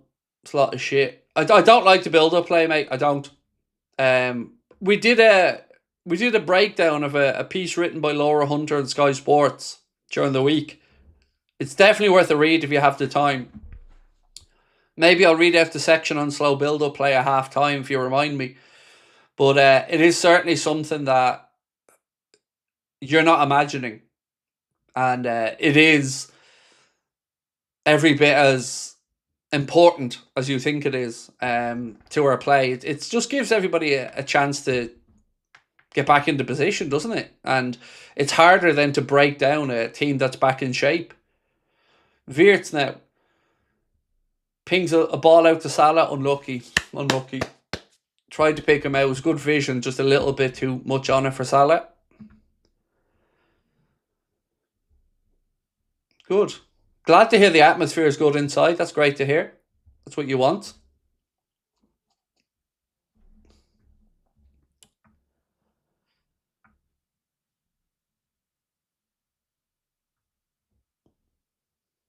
Right, Newcastle throw in. They've slipped up here. Balls with Hugo Ekitike. Ekitike strike. Ooh, unlucky. Gets down, Nick Pope makes a save. But again, Hugo immediately first thought there was to have a look and have a pop. Easy enough save, but at least it's a shot on target. Newcastle now move it out to the left channel. And eventually, Kanade steps in, does well. Well done, Ibu. Comes in, steps across, clears his lines, throw into Newcastle on the far side.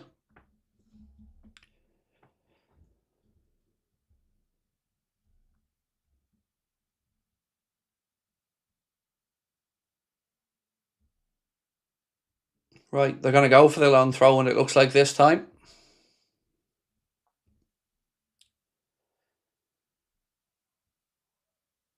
It's an awful long throw, and it doesn't beat the first man, but Dan Burn keeps it alive. Then Verge heads it away, edge of the box. Tonali gets there ahead of Salah. Newcastle make a mess of it now. Here we go. Does Mo have the pace? Go on, Mo. Go on. He needs bodies with him.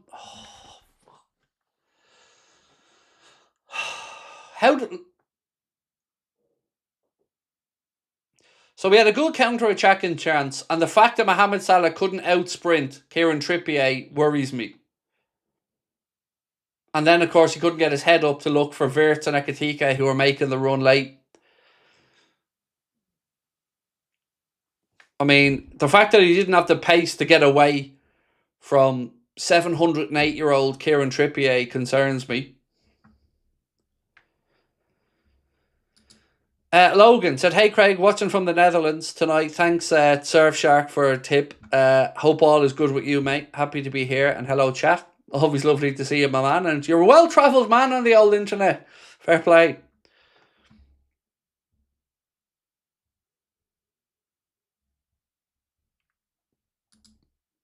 Can I congratulate your little cousin for doing his foundation match GCSE after 6 attempts? Of course. Well done you. Keep going. School's important.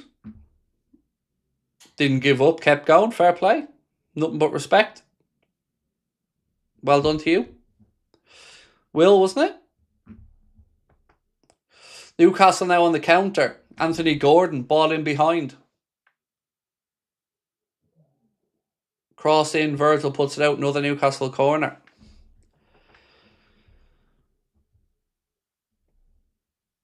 Connor said, "Just square it with your right foot and cut inside." Yep.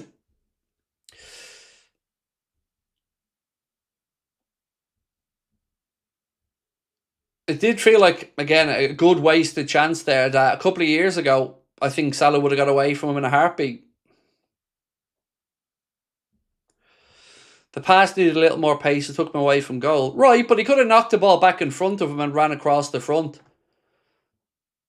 of Kieran Trippier. And then, like I said, the defender has to then try to get around you or eclipse you. I just don't think even the direction of travel there for Mo was the right one. But look, it's been and gone. Newcastle corner, cross in. Alisson comes, gets a hand on it, but only enough to put it out for another Newcastle corner, this time on the near side.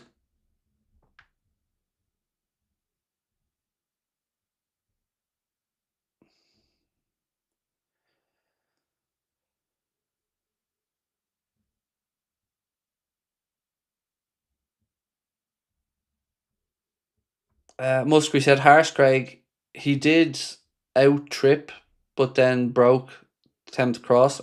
It's just harsh. It's just my opinion, mate. Like,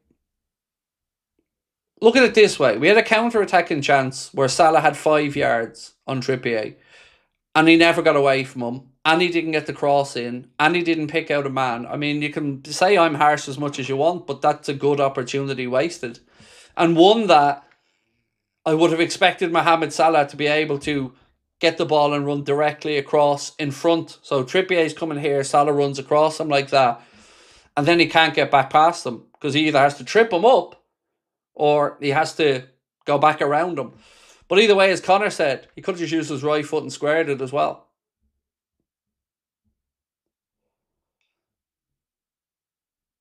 Little 1-2 on down the left channel. Wirtz then backheels it. Referee, that's a silly one. Referee blows up for a free kick to Newcastle that I think the Newcastle player bought, in all honesty.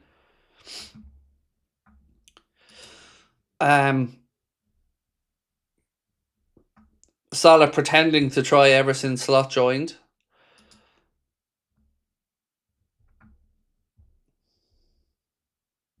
It has been unfortunate to see this season Salah just not looking anywhere near as happy as he was.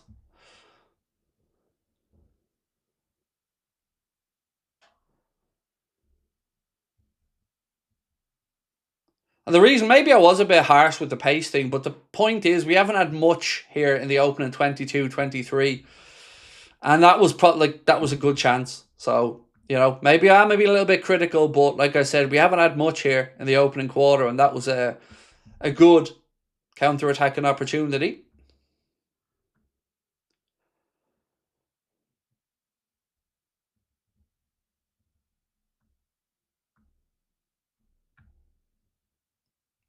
And I'd never say Salah hasn't tried. I've always said he puts the effort in. Just it's not just him. Everybody just feels a little bit off themselves at the minute. A little bit off what they could be. Alanga. He's felled by Kirkes. Free kick Newcastle. Come on, boys.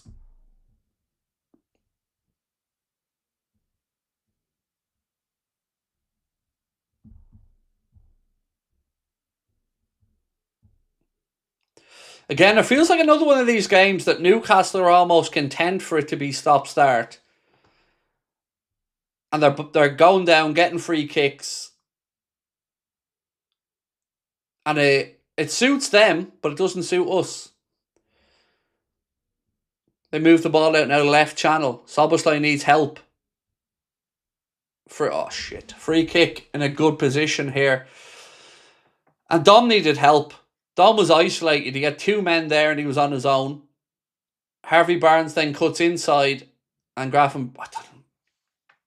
it's a silly foot thrown out by Ryan Gravenberch, unfortunately, but Big Bean, thank you for the super sticker, mate. Appreciate you. This is about 20-21 yards out for Newcastle. Free kick.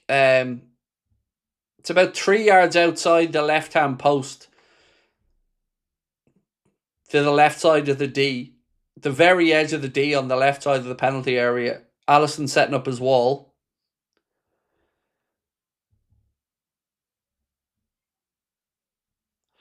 We're getting wound up with Newcastle tactics. Not good. Newcastle are masters of this BS. They definitely are. And like I said, this stop-start stuff is reminiscent of a few other games as well.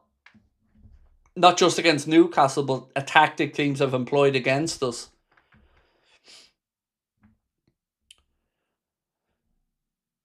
Liverpool do have a wall and a man behind it. Oh, they've hit the inside of the post. Barnes hits They roll the ball back and Harvey Barnes steps across and hits the inside of the post and it comes back out. We're a width of the post away from going behind there, folks. It's a Liverpool-esque free kick where Hall pulls it back and then Barnes hits it. Has Alisson beaten and comes out off the inside of the post. Better take that as a warning.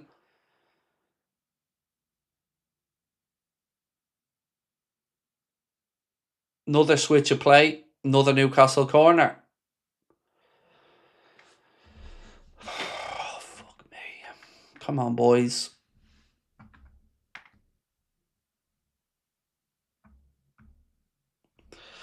We've entered the race for Xhaka. Yes, Craigo.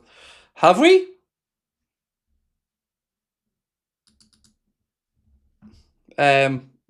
Last I heard from Sky, he wanted to go to Chelsea, but I don't know, mate. I'd be delighted if we are and we're properly in the race there. But either way, it looks like it'll be a summer signing. But look, if we get him, brilliant. Corner to Newcastle. Trippier to take it. Ball in. And thankfully, oh no, did it bounce off a Liverpool player? I think it did. It'd be another corner. Macca saying who? He doesn't look happy. Just tuned in. How we doing? I think we're okay, but certainly I'd be a liar if I said Newcastle haven't looked the more dangerous, star girl.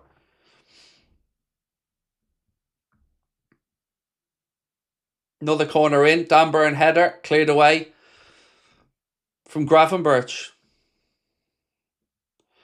Parama said we haven't been ruthless enough this season. Well, we're blessed there not to go one behind again. Another Newcastle attack. I think actually it was a foul, was there? I think they've given a foul. So again, ball around. It goes right across the front of goal. I mean, there's a high foot thrown in there in front of Alisson. And then it goes across, and Virgil uses his body well to block off Dan Burn. Ay, ay, ay.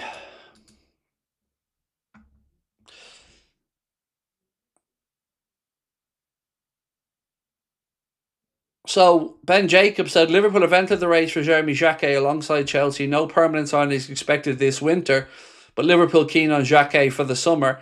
Chelsea also push in Ron want a record sale to keep the player until the summer.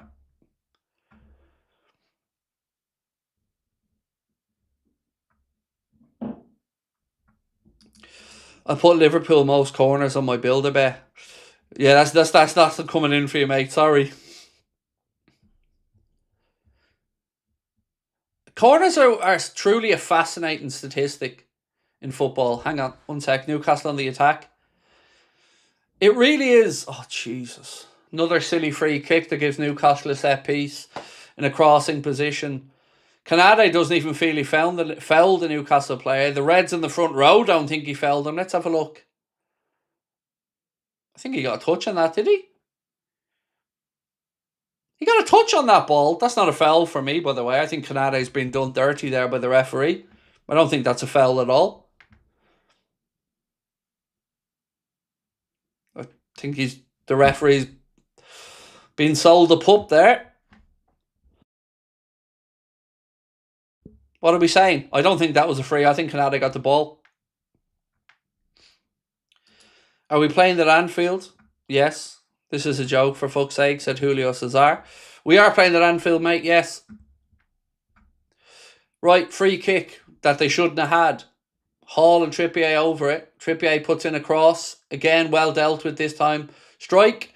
Szoboszlai clears it. Ball breaks to Tonali. His speculative shot flies high and wide, and it's a goal kick to Liverpool. Heading towards the 30-minute mark. No, Sanchez said Salah is that bad that Arnold doesn't see that they're overloading that Salah spot and they overwork, and the socks of Szoboszlai and Gravenberch can't keep up.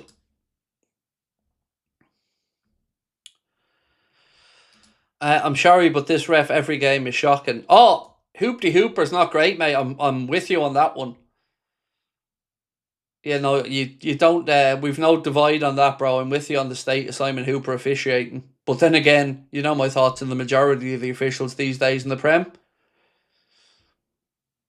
But the thing is, if referees need to set the tone early in these type of games if they want to cut out the bullshit. So they've got to show very clearly that they're not going to start giving these stupid niggly little things. How is that not a studs up challenge? He jumped into the challenge, ref. This ref, man. Newcastle player was almost caught in possession and he jumps into a challenge off the ground with the Liverpool player and the ref does fucking nothing. It's Hall, watch this. How is that not a dangerous challenge? How the fuck is that not a dangerous challenge? Both of them off the ground. That's nonsense. This referee is an absolute spoofer. How is that not a reckless challenge, for the love of God?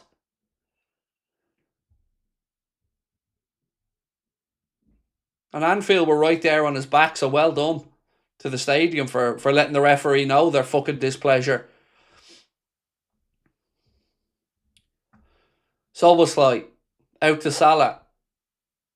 Salah tries to get around three men with a pass, and of course it's intercepted again. As soon as Salah picked up the ball, you could see there was 3 Newcastle players out there on him straight away. Wirtz, back to Canade.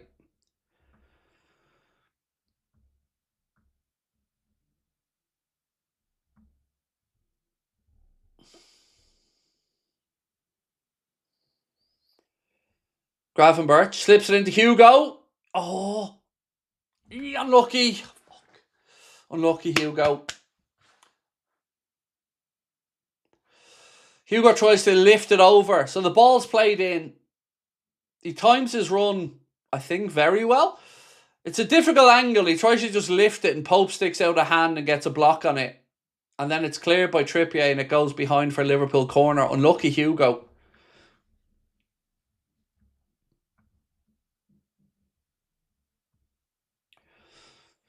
This Liverpool's first corner of the game, or we've had one corner, Newcastle 7. Salah puts in a ball deep, out comes Nick Pope and grabs it. Simon Spoofer strikes again, said Josh Black. Elanga now. I think me 3-all's out the window here, folks, by the looks of it anyway. Gravenberch. The Kirkes. Ekatike. Who's definitely looked like a bright spark when the ball's coming his direction so far in the game. He had one shot from distance, which Pope saved, and then another one there that he forced Pope into another good save. Gravenberch. Not much movement ahead of him. Hugo did make a run, but there was no avenue to play the ball through. Still Gravenberch. Plays it out right side to Salah. It's a lovely ball. Mo brings it under control. Plays it in. Nick Pope comes and claims it. Unlucky. Good spot.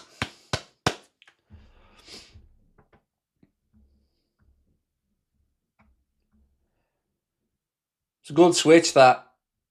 Salah puts in a decent cross, just too close to Pope. Wirtz now. McAllister. Back into Wirtz. He moves the ball to Gravenberch. Gravenberch back out to Mohamed Salah, right hand side. Wirtz. Back to Salah. Gravenberch. Oh, he had a chance to shoot on his left foot, didn't trust himself, goes back onto his right. And thankfully, Canade does well. Well done, Ibu.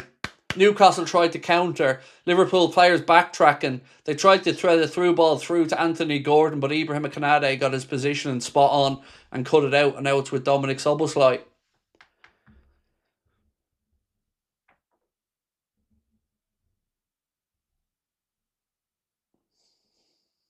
Virgil.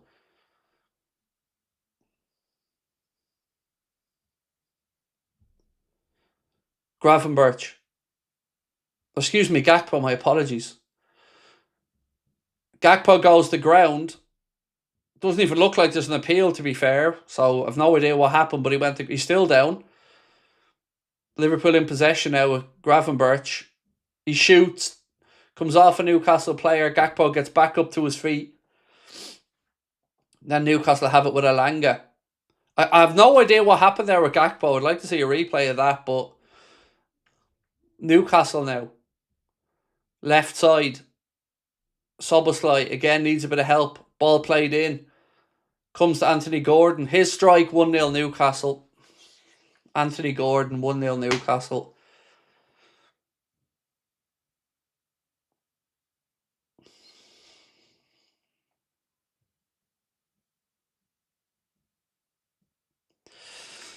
He hits it low and early across Alisson into the corner. And it's 1-0 Newcastle.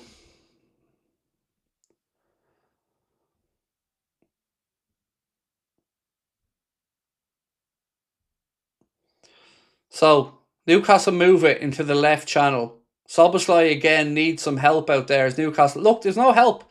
So they create an overload and that sucks Dom out. Then they move it to Anthony Gordon and he gets the ball out of his feet quickly.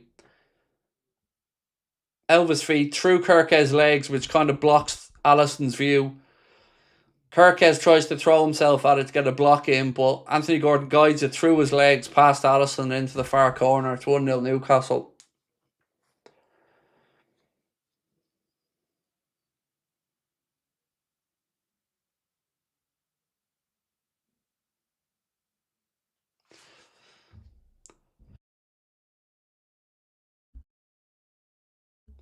See, the problem there came, again, with overloads.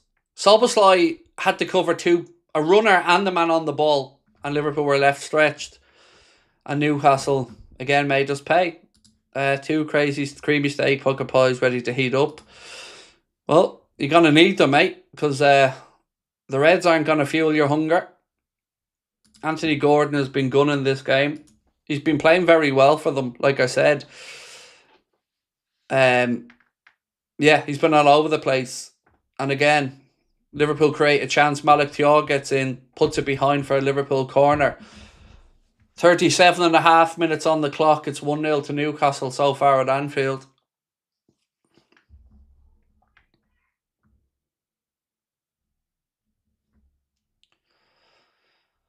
Corner to Liverpool. Come on, boys. Salah to take it.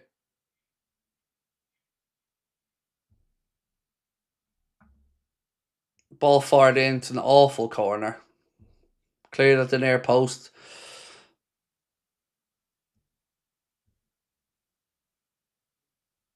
It's an awful ball in from Salah. Dan Burn clears it. Then it comes back. I think it hit Hugo Ekitike's arm, but it's with Newcastle, who are now trying to counter again.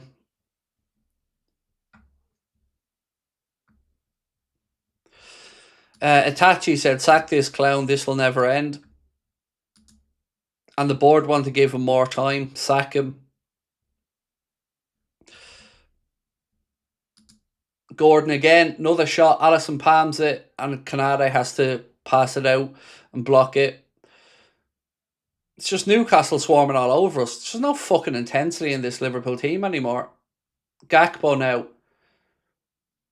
He tries to work something, moves there to Salah in the right channel. Salah now. Again, every fucking time. How many of his fucking crosses aren't going to get past the first defender? It's another one Salah plays off the legs of a defender. I'm sorry, like, it's just not good enough. It's time and time again. Ekitike now. Looks like he's on a one-man mission there to make something happen. Back to Szoboszlai. He slips it in. Salah. Offside flag goes up.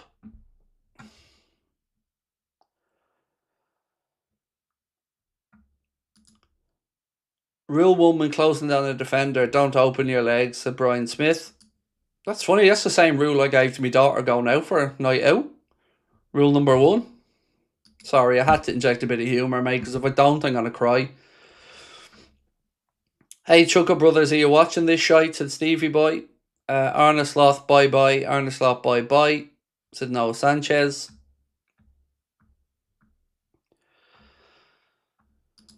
Abdullah said trying to walk into the net every time.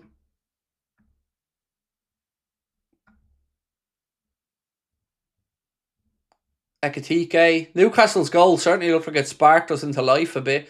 Ekitike to Gakpo. Gakpo to Salah. Salah to the legs of the defender yet again for the 400th time in this game. Yes! 1-1. Ekitike gets in. Ekitike gets in. Wirtz to Ekitike 1-1. Come on.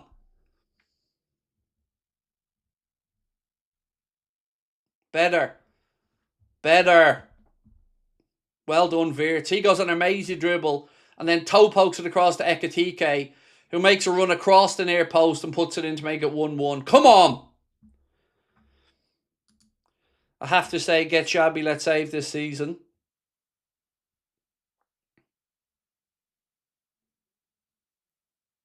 All came from Wirtz's brilliance again. And a reverse ball. Lovely. Again, I'm going to say, folks, this is another one of those individual moments of brilliance that's bailing us out and not a tactical thing. Salah again, another attempted effort, blocked, ricochets to Gravenberch, then to Wirtz. Wirtz goes on a lovely little run, pulls it back to Ekitike. He gets across the front of Tonali and it's 1-1. Tell me if you've seen this before. Opponent scores, Arne claps, Van Dijk holds his arms out. Yes, but we're back on level terms. And it's nearly 2-1 Newcastle straight away. Van Dijk gets back to put it behind for a Newcastle corner.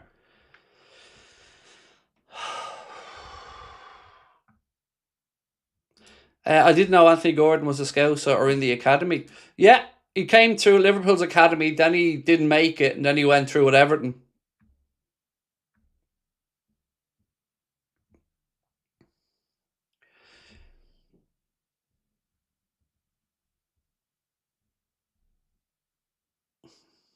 Newcastle corner. Ball in. Alisson palms it away. What the fuck was that, Mo? I don't know what Mo's attempted clearance was, but he passes it straight to a Newcastle player. And thankfully that cross is overhit and it goes behind for a goal kick. Alisson looking to get on with it quickly. Simon Hooper, absolutely sick who he scored, said Elmir. Chad said, it's weird, Ekitike is the least reason to hate Newcastle. 2-1! 2-1! Fuck yes! Ekitike! Go on, Hugo. Sorry, I didn't even see it. I was reading a super chat. But there you go. Ekitike turns around. 2-1 the Reds. Go on, Hugo. Oh. Hugo Ekitike. Oh. Go on.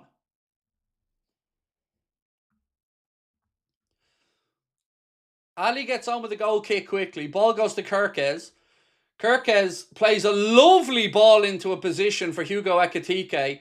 Ekitike has a lot to do. Bursts into the area. Right foot, outside of the foot, past Nick Pope. Beautiful finish, all on Ekitike. Great ball by Kirkes. Well done, Ali, taking the goal kick quickly. Delicious little outside of the foot, right foot finish from Hugo Ekitike. Gets in. Come on, Hugo. That's the one. There we go. Come on.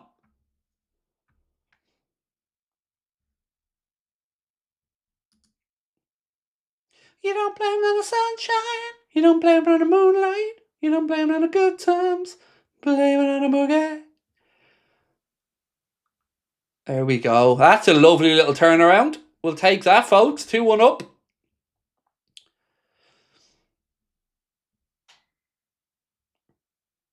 Here we go. Come on, the boys. Ekitike on a hat-trick. To Wirtz. Unlucky. Come on, boys.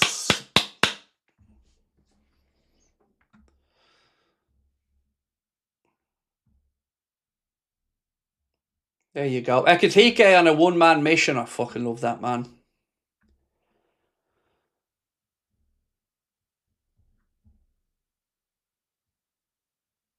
Well done, by the way, for two people. Got to say, shout out Ali on the quick goal kick, and then great vision from Kirkes as well. But my goodness, Hugo still had a lot to do, and he did it. Wow. In the blink of an eye. The Reds are 2-1 ahead, and we will take that. Thank you very much.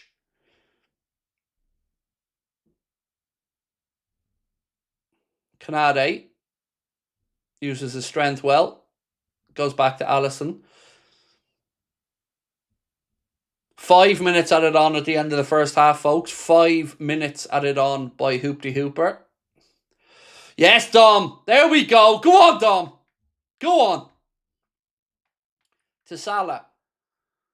Back to Dom. Dom puts in a cross. Cleared away by Thiago. Come on, you red men. Come on.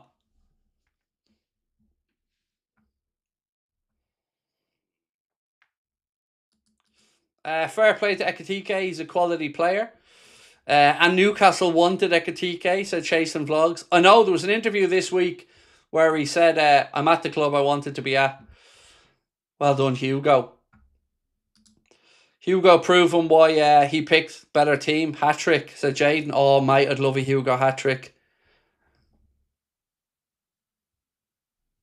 I'd love a Hugo. I love his attitude. Salah corner. Header. Ooh, unlucky. So Salah plays a corner to the penalty spot. Ekitike's there and he's unmarked and he gets ahead in it. Just can't get it goalwards. And it was a good move and it was a good delivery from Salah. But Ekitike just couldn't get the header guy to where we wanted it. And it goes behind for a goal kick. Bashir said some player Hugo and he's only 23. Not to attack Salah, but he would have missed that, said Abdullah. Look, I'm just very grateful, mate, that even if it is individual moments of brilliance, that there are moments there. And I'm very grateful for it. Like I said, Hugo Ekitike, absolutely exceptional. And Newcastle look rocked and Liverpool look back at it. This is why you love football and love sport. Momentum shifts like this in a game. Now, Kirkes, he's taken over by Ramsey and the ref gets out a yellow card to the Newcastle player. Come on, boys. Well in. Look, give credit. We asked for a response to going behind. They've given that response. Fucking yes. I'm fairly confident I'm in love with Hugo. Don't tell my wife, said Chad. Don't worry, Chad. We all are. We all are, mate.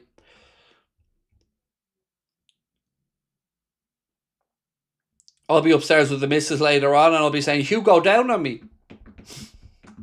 Hugo. Hugo over there and get undressed, love. Hugo. My new favourite after Bobby, Hugo Boss. Wow, said Sonder.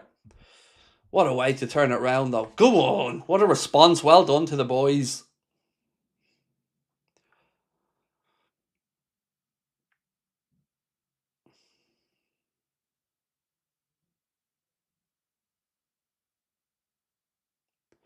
Right, free kick here as well to the Reds. Dom to take it. It's very wide left.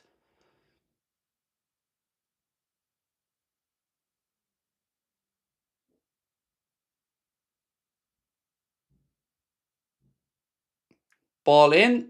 It's a good ball. Flicked on. Oof, unlucky. Macca gets a head on it. It never ceases to amaze me the amount of times Macca manages to get his head on a ball for someone as small as he is. Again, he got into a position there and got a good flick on it, just a little bit too much contact. And it dips over the bar. But this is what I'm saying, isn't this what sport's about? Like that momentum shift. Liverpool looked like we were so passive. Then we concede and then they spark into life. Anfield gets behind it. Everybody's going in the same direction. That's it. This is what I said before the game. It takes a moment. It needs something for fans to live off. Ekitike's delivered it. The lads delivered it. And then they backed it up and they went for the jugular. Love it. Come on, boys. Keep going. It's one of these times now where you don't want the halftime whistle to come.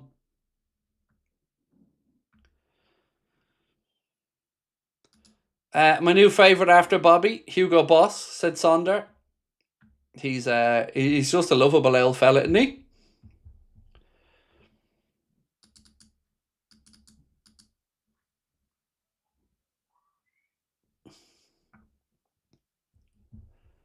Just about to get to the halftime mark now. We've almost had the 5 minutes that he's added on.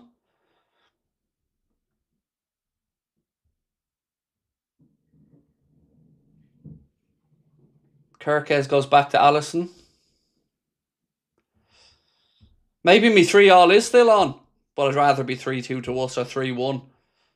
But geez, them 3 goals came in the blink of an eye, didn't they? Hooper's still playing on here. A little bit more stoppage time on top of the stoppage time. Canade fizzes the ball into Salah. It's cleared away by Newcastle and the ref blows up for half-time. And at Anfield at half-time, it is Liverpool 2, Newcastle 1. Newcastle went ahead from Anthony Gordon's goal. Liverpool responded quickly with a brace from Hugo Ekitike. And we're all feeling a little bit better about life. Footy Banter said, this is how Klopp plays. This is Klopp's spirit.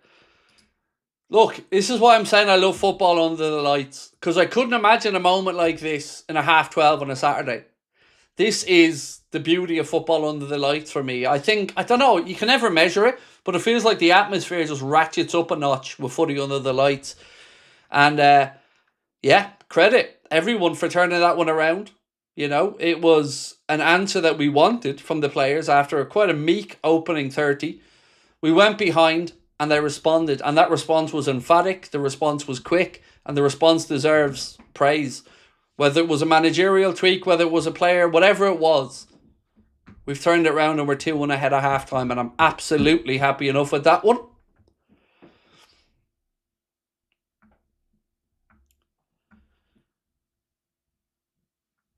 Wish the half could have gone on forever. I'm scared of how we come out in second half, said Colin Flores.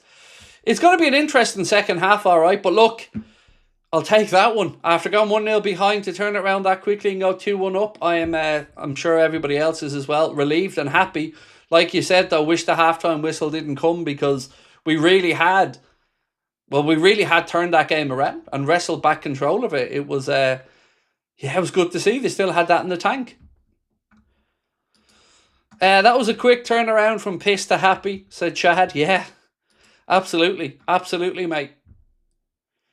Now all we need is an Ekitike hat-trick for this to be perfection. Right, ladies and gents, just a quick reminder.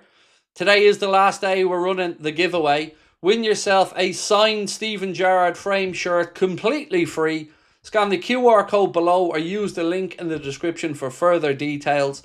And again, we'll be working with the Collector's Corner all through our 2026, giving away one item each month.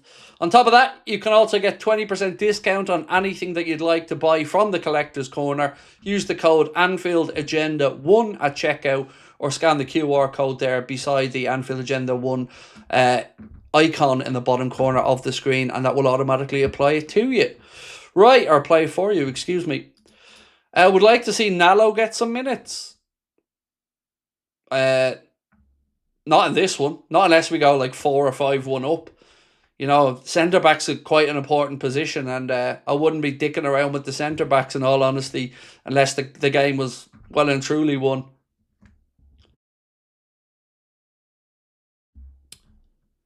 What have we got? Genuinely detest Slot, but so happy for the boys, said Casper. Hugo keeping Slot employed, said Amash. Seems like they were more aggressive after Gordon's goal, said John Erdinger. Yep, and it is a mad thing. Like, it happens just so often that it takes something to provoke a reaction for us, and then we go out there and we do it. Whether it's at the end of games and it's all madness, or it just feels like our identity is chaos. And I wish Arna would just embrace that a bit more, because that is our identity. That is us. That is where we're at our best, in these moments of madness where a game is just batshit crazy. That's when we're at our best. What had started the game was to see so much stop-start nature from Newcastle, buying cheap free kicks, not letting us get into a flow. Hooper buying some of these stupid throwaway, jumping on the ground fouls from Newcastle. And again, just cannot say well done enough to the lads for digging in. And Anfield for getting right there behind them as well. This is what we want to see. This is the Liverpool we can identify with. Neutrals dream this. Refs getting on my nerves. Look, I've banged on about how shite referees are in the Premier League for ages, and Simon Hooper certainly would be up there in the who needs them category. But look, let's just keep it out of the refs' hands. Simple as that. Dare I say this out loud, but again, we know if we keep a clean sheet second half, those 3 points are ours. Hugo's the gift that keeps on giving, said Kyle Wilson. Absolutely. And I'm sure that it's not lost on the Geordies as well, that the boy that they tried to sign has just scored a brace against him to turn it round.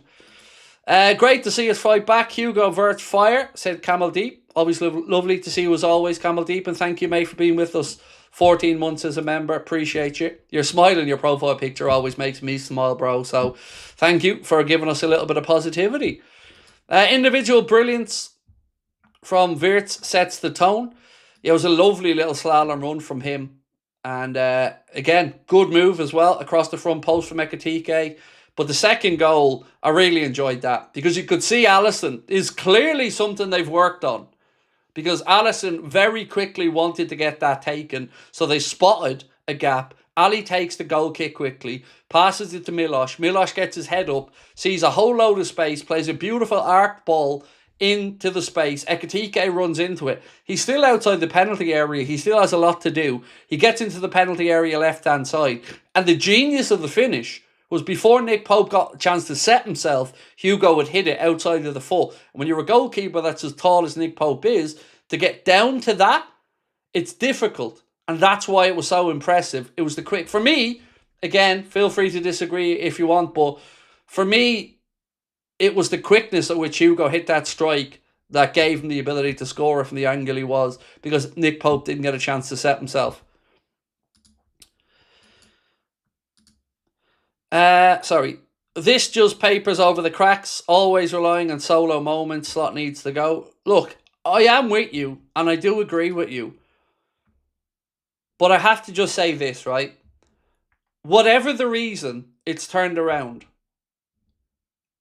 I'm happy. Genuinely, like I keep saying, I don't want to be sitting here saying slot out, sack the manager. I want us to be out there winning games of football. And we've turned this one around, and it's not over. There's a big 45 to go, but they've showed bottle to get back into it. Now we need to go see it out. Now we need to not get drawn into it and stupid, but we also need to not go back into our shells and sit back, because when we were sitting back, that's when Newcastle were having a lot more joy. So we took the game to them when we went 1-0 down, and we've got to come out with that attitude again second half. And if we do, with Anfield behind the boys playing towards the Kop, anything's possible, as we always know. Whether it is individual moments of brilliance or whether it is a coaching tweak, whatever it is, let's just hope we can get the win. And again, like I said, I know where you're coming from, mate, but look, as I keep saying, I'm a Liverpool fan. I just want to see Liverpool winning games of football. So glad we have Hugo. I'm sure Slot is too, said Julio Cesar. Watch it every night, Craig. Keep up the great work. Thank you. Appreciate that. Did anybody notice Isak's face when Ekitike scored? Like, damn, I got competition. Yeah, but look, that's the Hugo's eternal credit. You know, he sat back as all the newspaper articles were being written about Isak's move and what have you. And this season, he's come out to remind us that we also signed another damn good centre forward. And to be fair, he's doing more than his fair share. Nimrod said 99% of our goals come from individual quality, usually from Hugo or Wirtz, not from coaching or patterns of play. Can we get a poll on that, Connor? Can we get a poll on that, actually? Because I think it's an interesting observation. I want to see if people feel similarly to it. Do you agree that a lot of our goals do come from individual moments, or are we being unfair? Because let's look at the second goal. To me, looking at that second goal and how quickly Alisson took the goal kick, it really felt like it's something they'd noticed and spotted, and something that they've seen an opportunity in that moment that they wanted to try to capitalise on. That honestly came across like that was something they picked up in coaching, and they did it quickly and then bang. But again, could be wrong. Just my 2 cents on it. Nalo is our biggest impact sub today. Is he? Again, I would disagree with that, mate. When you look at the bench, we've got Jones, Chiesa, Robbo, Nioni, Ramsey, Nalo, and Gamoa, Endo, Georgie.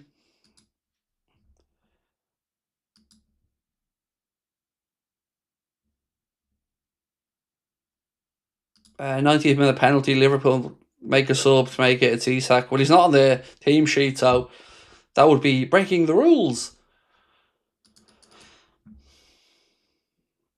Stephen Gerrard on Hugo Ekitike. Keane just sent me a quote saying he reminds me of Torres. I get that. Connor said to me he feels like a mixture of Fernando Torres and Bobby Firmino.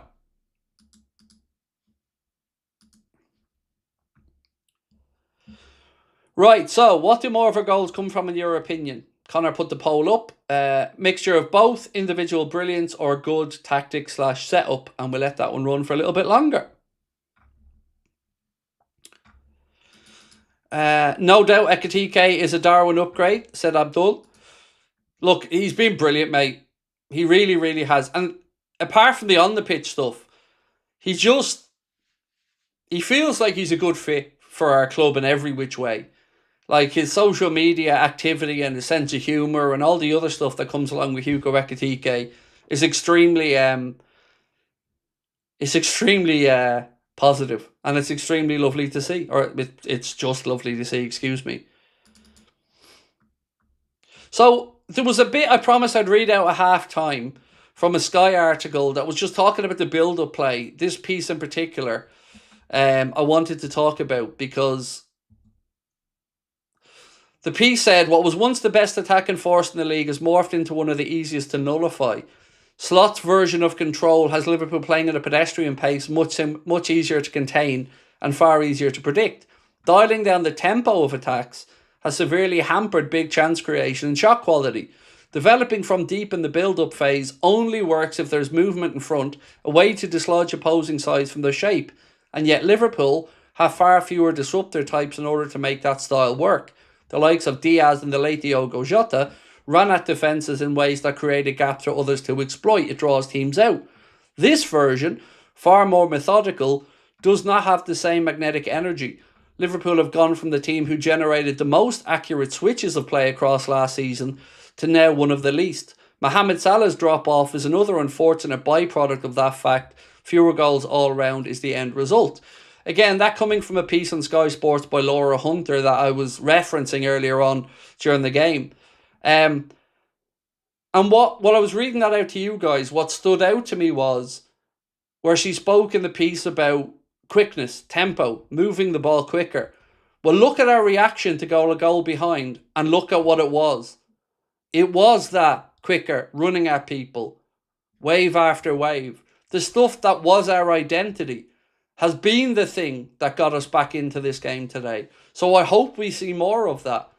And I hope that the boys come out in the second half with a similar attitude to that. Because I've always believed, and I've said it for a long time, we're at our best in these mad moments or when games are chaotic. That's where Liverpool, I think, do their best work. Now, I'm drawn to that because in life, I've lived a pretty chaotic family life, like I talked about with my youth. And I'm always calm in moments of real drama. I'm always rational, able to sit back, which is ironic considering what I do on here. But like I said, I'm calm in chaotic moments because I'm used to it. That's how I function. I get more uneasy when things are going well in my life because it's not the norm for me. I'm not used to it, which is why when things are going well, I kind of feel bad about it in a weird way for me. But for the Reds, I think it's when we're at our best. And let's just say one thing.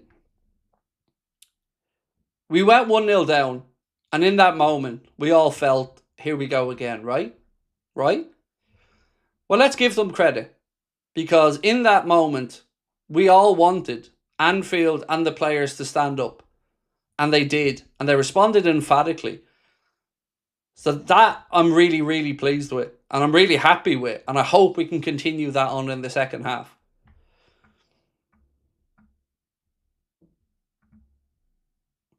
That incident with Gordon and Maka was a yellow at least. Lashed out intentionally. Foul on Ali. Should be off. I think that the thing between Gordon and Maka was stupid from Gordon. But I thought Maka completely over-egged it.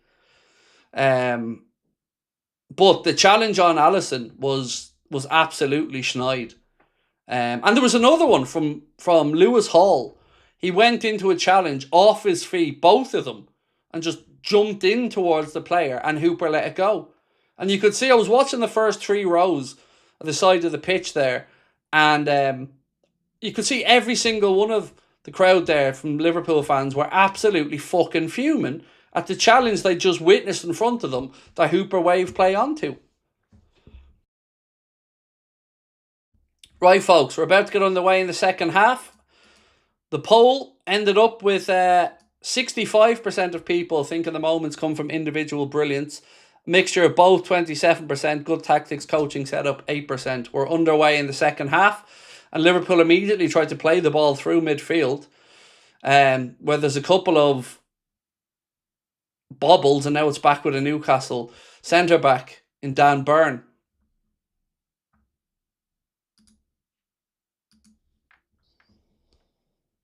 Newcastle with Elanga now.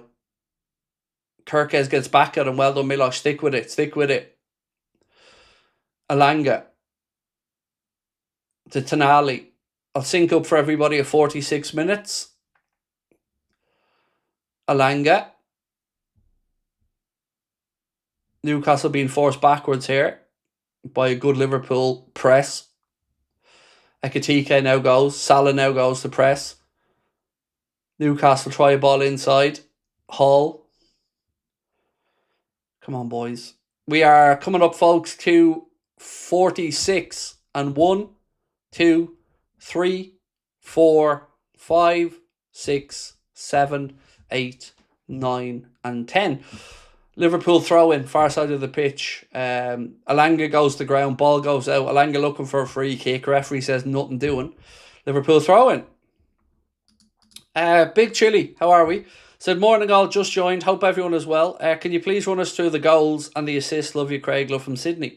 So their goal, they moved the ball down our right-hand side, their left-hand side, and the ball was played across the area to Anthony Gordon. Gordon gets the ball out of his feet, and as he's doing that, Milos Kerkez kind of jumps at it to have a block, and he guides the ball between Kerkez's legs and past Alisson into the far post. Then very quickly Liverpool responded with a shot from Salah that was blocked, ricochets to Gravenberch on the edge of the box. Gravenberch, awkward touch, lands it towards Wirtz. He slaloms into the penalty area, gets towards the edge of the 6-yard box, pulls it back across to Ekitike, who made a lovely run across the near post to poke it home. Then the second goal, that was definitely my favourite of the bunch, Big Chili. We had a goal kick that Alisson took really quickly to Kerkez. Kerkez spotted space, played the ball into Ekitike. Ekitike still had a lot to do, mate. A lot to do. Picked the ball up about 40 yards from goal, ran into the penalty area, outside of the full finish, across the goalkeeper, and 2-1 the Reds. Just two brilliant finishes from Hugo, but both very different. Right, free kick Newcastle inside their own half. Liverpool holding a high defensive line.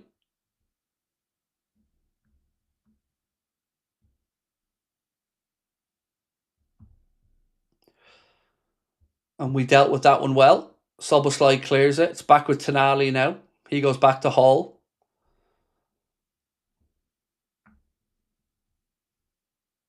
Newcastle play a little 1-2. It's well defended by Ryan Gravenberch. He then clears it out, looking for Hugo Ekitike in the left channel. Trippier's there, but he only heads it back into the path of Hugo. Hugo now inside to Gakpo. Gakpo out to Salah. Salah pulls it back. Dom! Oh, took a deflection, and the deflection took it into the path of the Pope. Unlucky. Good spot by Salah as well, because I was wondering, was Salah going to get this out of his feet and have a quick strike? But Hugo plays it to Cody. Cody runs forward, sees Salah shifted out to him. Mo takes a touch, pulls it back to the edge of the box to Dom. It comes off the underneath of Tonali's leg, and that puts it into the path of Nick Pope, which made it an easier save. Kieran said, hey Craig, hope you're well. Love the channel. It's always top notch. Thank you so much, Kieran. Really kind of you, bro. Appreciate you, and have a lovely weekend. Again, Salah, again. Another one of his passes that are intercepted, and Newcastle start to counter. Look, I don't mean to be that guy, but that's the third or fourth I can think of in this game already.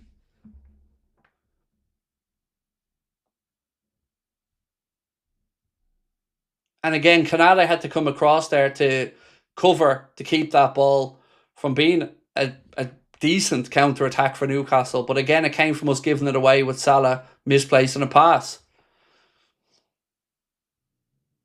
Trippier tries a ball in. Canada does well, defends it, then Virgil finishes the clearance. Newcastle have it back though. Gordon. Again, good defending. Gravenberch doesn't buy the dummy, stands his ground. Well done, Ryan. Liverpool play the ball out quickly, looking for Ekitike. Dan Burns made a mess of it. Hugo. Oh! Should have been the hat-trick. Unlucky. Dan Burn feels the pressure of Hugo, stumbles over the ball. Hugo's angle's not great. He tries to go into the far corner. Again, look, you can see Dan Burn knows he's there, feels the presence, makes a mess of it. Hugo gets into the penalty area, but his finish is just wayward, and he drags it wide. Unlucky. That could have been the moment.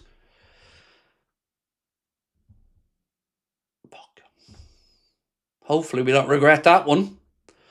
Unlucky though, Hugo. Again, He's just such a... Do you remember that piece I read out? It spoke about runners causing problems and the lack of them for us. Well, Hugo's showing exactly that. He's there. He's always a menace. Always something for the centre-backs of Newcastle to think about. And, yeah, he's been brilliant. Absolutely brilliant. Just unfortunate with that finish, but the man has been phenomenal again today. Newcastle now. They look a little bit rattled. Come on, the Reds. They play a ball in behind.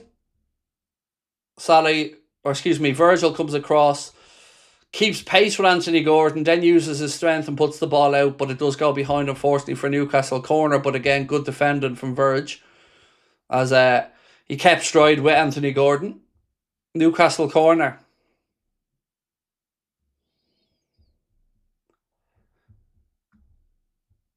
Can we stop this chat acting like he missed the sitter shit, mate? I mean, just leave it. Like, if we're being honest, he should have hit the target. But, like, it's okay. He has good grace. It's, you know, he's allowed to miss. But I think it's fair for the chat to say he should have could have done better with the finish. Like, let's be honest about it. Newcastle now attacking again. A couple of Liverpool clearances, and eventually Wirtz finishes the clearance by hooking it over his head back with Tonali.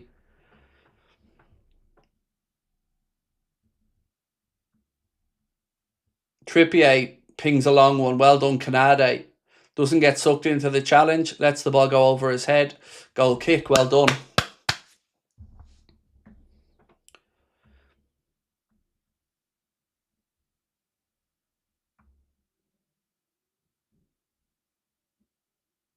Why did somebody get timed out for asking a question? Go do something about your mods instead of replying to my other chat, mate. Go fuck yourself, you fucking cunt. Who the fuck do you think you're talking to?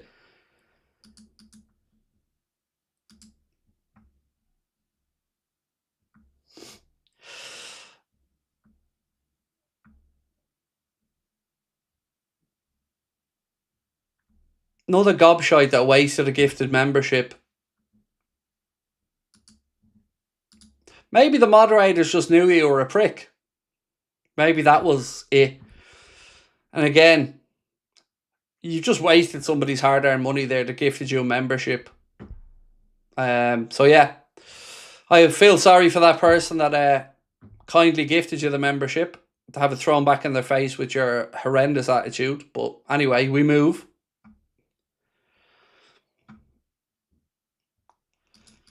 Salah's having a stinker and will play 90. But I agree, by the way, and I'm not playing well, but he is a threat.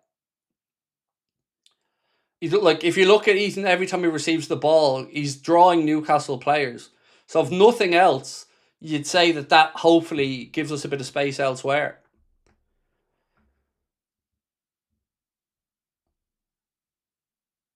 Gakpo. He cuts back inside. Cody drags the shot wide, unlucky.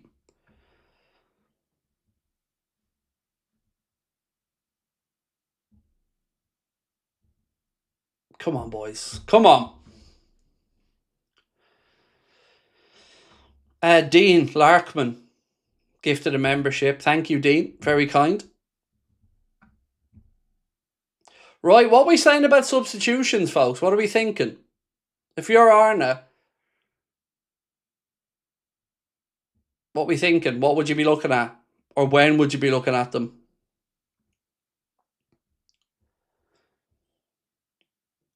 Gravenberch. He's closed down. Gordon. Ball inside. To Barnes. He slips the ball into Alanga. Offside flag goes up. Well done. Good defensive line.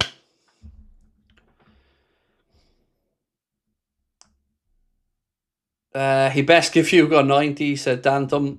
Well, I think we don't have a game for a week, right? If my memory's right, our next game's against Man City next Saturday or Sunday. So certainly feels like you can give him enough recuperation time to justify him playing the full 90, yes. Do you think Isak is in the ground? Oh, he definitely is in the ground, Logan. He was on camera, mate. He's 100% there. He's Liverpool free kick here, by the way.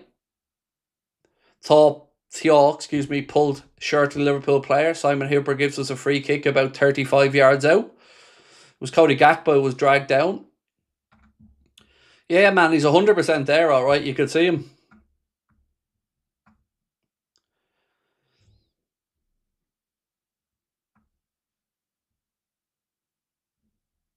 Ekitike needs help in attack. Isak or Chiesa on wings. In the future, yes, Ekitike could drift in off the left 100% if Isak was central, or vice versa.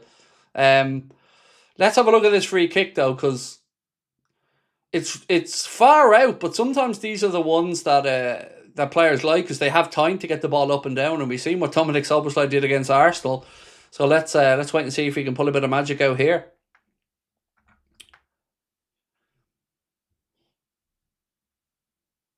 So Salah and Dom over the free kick.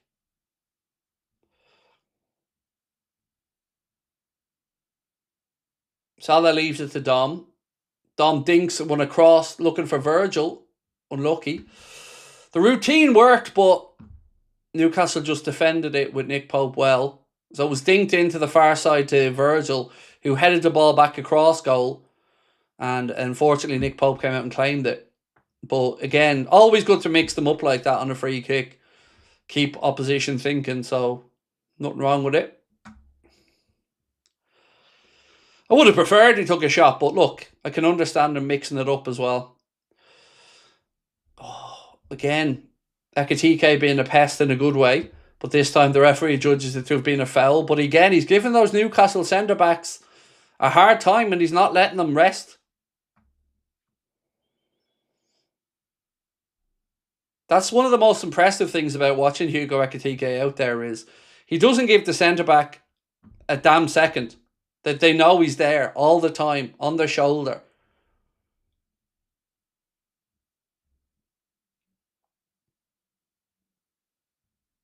Free kick here to Newcastle and a yellow card. To Alexis McAllister for stopping a counter, I think. Ramsey gets the ball.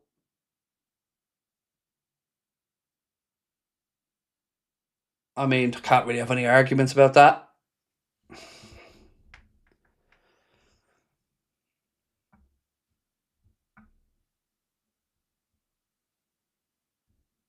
Logan, thank you as well, mate, for gifting a membership. Appreciate you.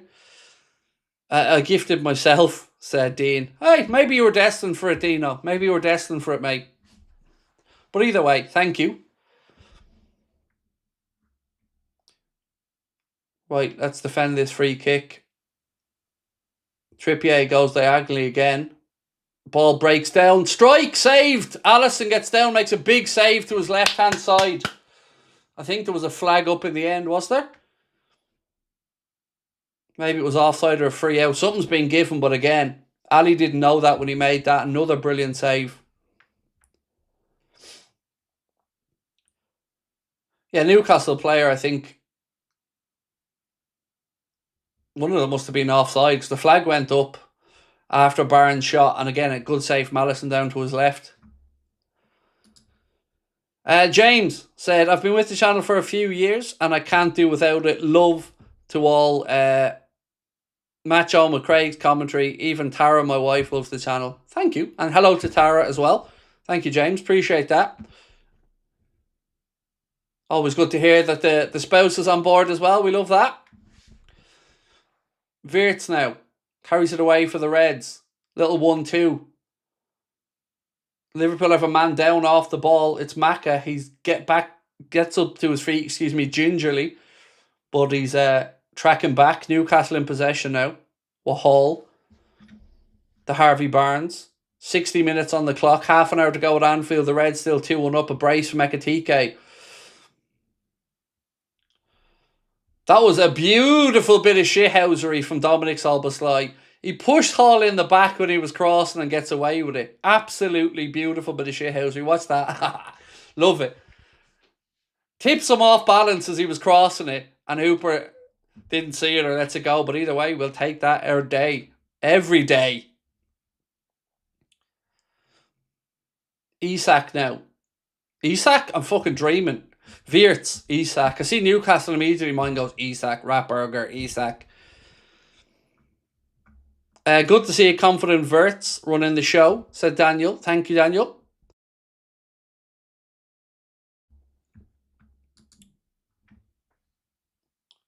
Wow.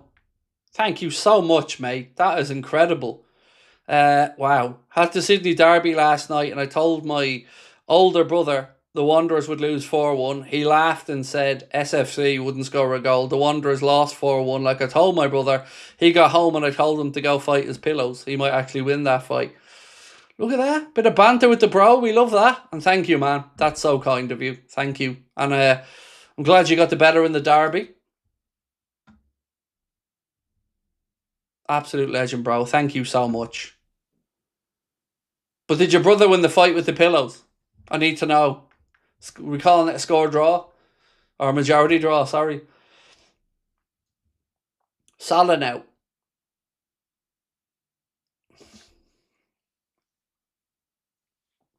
Again, first defender, straight at him, dispossessed. It's actually becoming worrying now.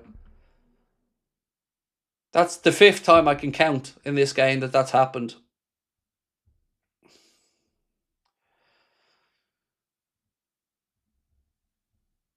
Grafenberg loves playing against Newcastle, said Ruthless. You'll never walk alone. Thank you, bro. Yeah, this really hasn't been one of Mo's better performances, I think it's fair to say. But like I said, he does at least occupy defenders.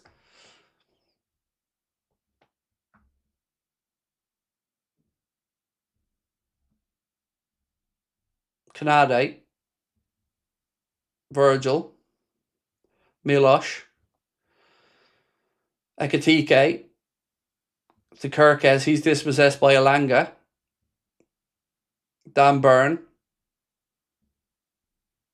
Newcastle looking to play around the Liverpool press now. And it's a Newcastle throw in far side of the pitch.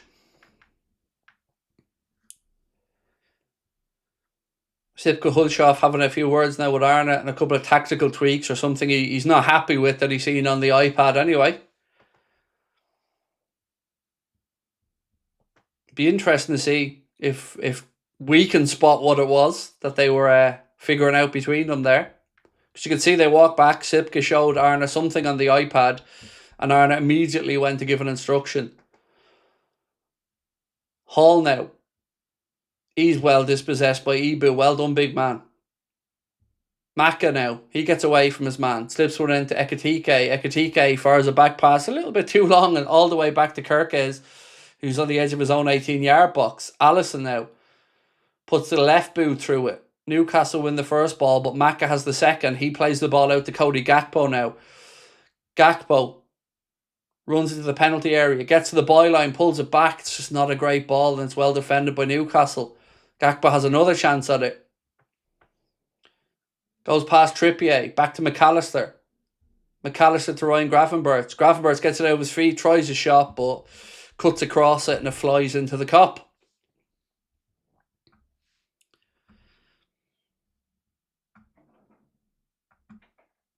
God forbid Ekatike gets hit with an injury carrying. Now, stop it. Bold Manchester United fan. Bold Manchester United fan.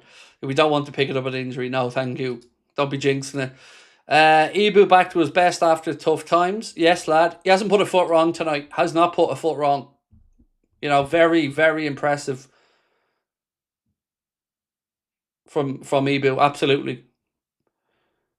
Tonali. He's under pressure from Wirtz. Newcastle just about keep possession with Barnes, Hall, Tonali. Well, he was outnumbered by his pillows and Houlden got battered like a delicious flathead fish. Nice. I love the banter with your brother, mate.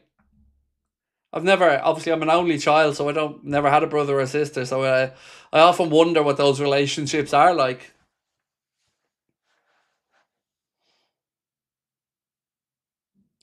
Although the world would need 2 of me. Jesus, can you imagine 2 of me doing the rounds? No, the world wouldn't need 2 of me.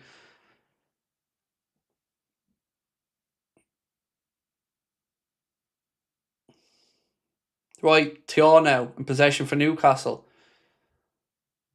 He pings one, looking for Barnes.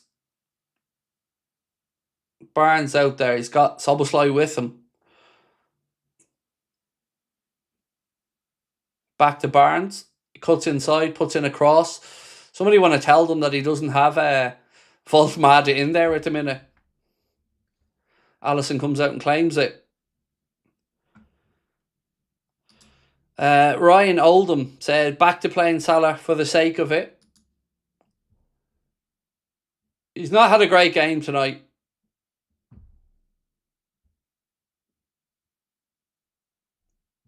Newcastle haven't had a shot on target in the second half, which is good news for us. They've had 6 in the first, or 6 shots, no shots in the second at all. Salah, back to, yes! Back to Wirtz, and Wirtz steers it into the corner. There we go, 3-1, gets in. Salah with the assist, but it's a delicious little finish from Wirtz, in off the post. 3-1 Liverpool. Brilliant, brilliant. Wirtz exploding into form. There we go.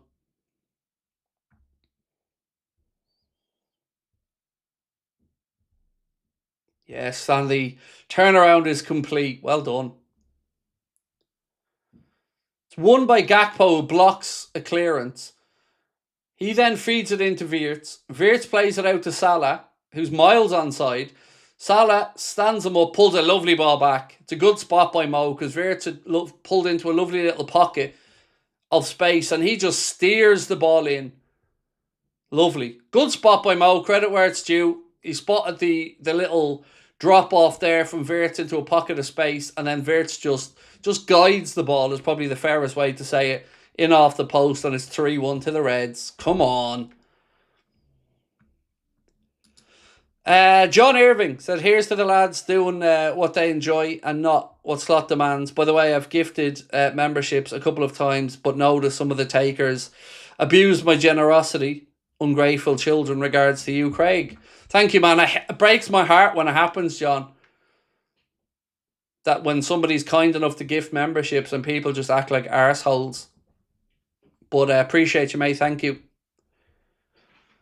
Chad said, I'm a little worried about Newcastle's options off the bench. We're going to need more juice. I think you wrote that, mate, to be fair, before we scored the third. Gordon now to Harvey Barnes.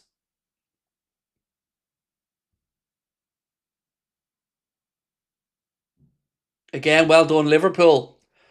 Good, pinch the ball off them. Now we have a chance to counter. Wirtz rolls it into Salah. Salah, go on, Mo.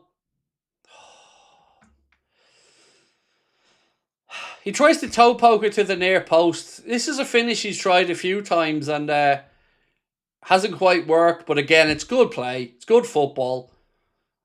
This is the Liverpool of old. This is what we recognise. Pressing in packs and then countering when Newcastle get desperate and they have to pour forward. The finish wasn't great from Mo, but again, the hard work from the lads to win it back and set up the counter-attack was top-notch.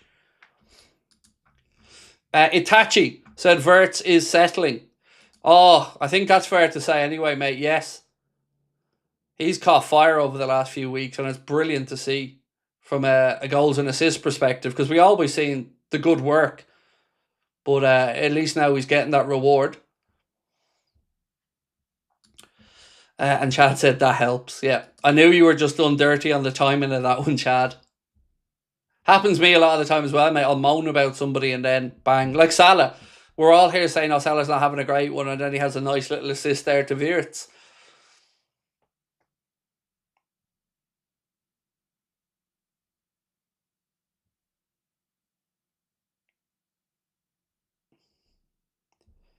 So Mohamed Salah has had 10 assists now against Newcastle in the Premier League. 10 assists against Newcastle alone. Another one up there for the great man.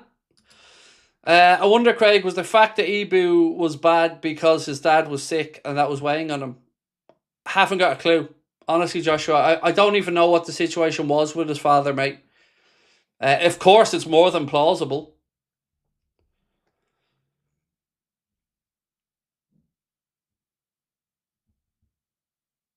Szoboszlai does well again. Good defending takes it off his man, and Newcastle have to go back to Nick Pope. Yeah, it's absolutely possible. I don't actually know the situation of Kanade's father's passing. I don't know anything about it, but it's completely possible, like you've said. I know if it was my own father, it would certainly impact me if he was ill or something, so absolutely understandable.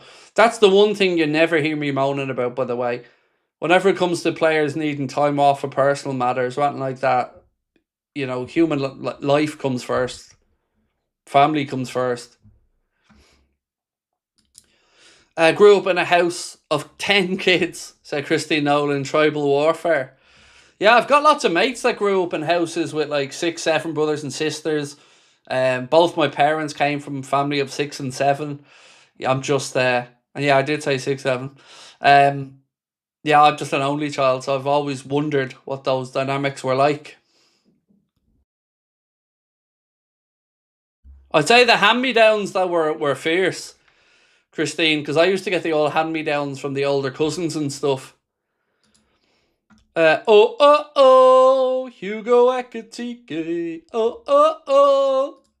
Thank you, Patrick. Change here for Newcastle. A double change. No, is it? Yes, a double change. Johan Visa for Barnes and Voltmada coming on now as well. Alanga coming off for Jacob Murphy. So they really have just changed up the attack here. So it's Barnes, Alanga, Willock off. Visa, Murphy, Voltmada on for Newcastle.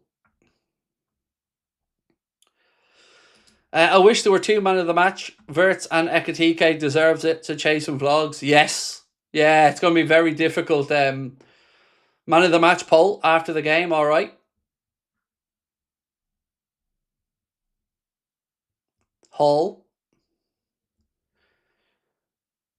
Tonali. He pings one out. This game, by the way, was important for a few reasons. If Newcastle beat us tonight, they would have gone level with us on points. But if we beat them, which of course is looking very much like, that gives us a nice 6-point cushion over them now in the chasing pack. Or at least of them. So it kind of puts them out of the picture for the immediate future. Just checking in on something here. Chelsea did actually win 3-2 earlier on. Scored a goal right at the death, so they're still above us in the table. Liverpool occupying 5th place right now. Of course, we United to play tomorrow, but look, we can only do our job. Ekitike into Wirtz. Wirtz out to Gakpo. Gakpo back to Wirtz again. He's well, his footwork's good, but he's adjudged to have pushed off and fouled Tonali. Free kick Newcastle.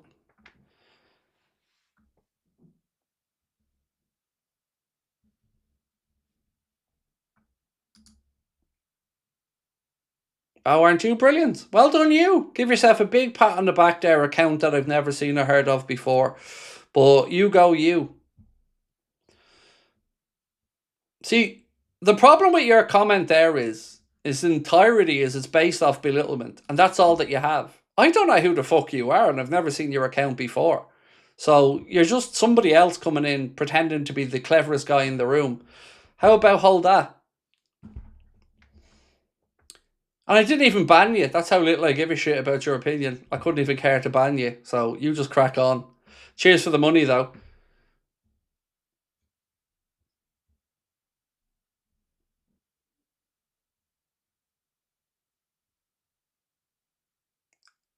And like I said, people call me toxic all they want. I just call it as I see it. Like, I'm giving the praise today when I need to give it. I give the criticisms when I need to give it. And by the way, mate, if United win tomorrow, we're still in 6th. So, you know, let's not throw the party just yet.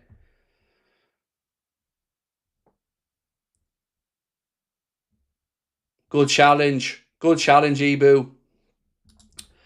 Do you think Mo deserves a statue? He deserves recognition of what that means or what that looks like. Look, I'm not sure, but something, he's deserving of something big. Anyway, whether that's a statue or something else, not for me to say, but he certainly deserves to be remembered and recognised for the contribution. And what a contribution it's been, by the way. Ekitike, Szoboszlai,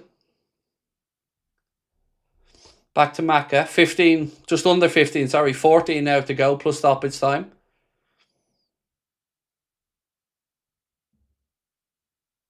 Again, look at that high line from Liverpool, pressing right up in Newcastle's face is brilliant. Ekitike, he tries a ball through, Newcastle come away with it. Beng said, first game I've enjoyed all season. Yeah, it's definitely been one that we certainly recognise, right? And it felt like it took like us going behind for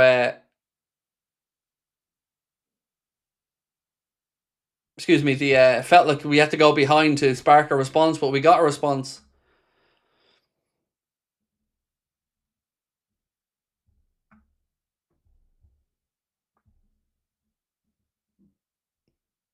Gordon now. Up there with Szoboszlai. Forces him inside to Hall. Back out to Gordon. Down the line to Hall. He puts in a cross. Canade there deals with it, puts it out.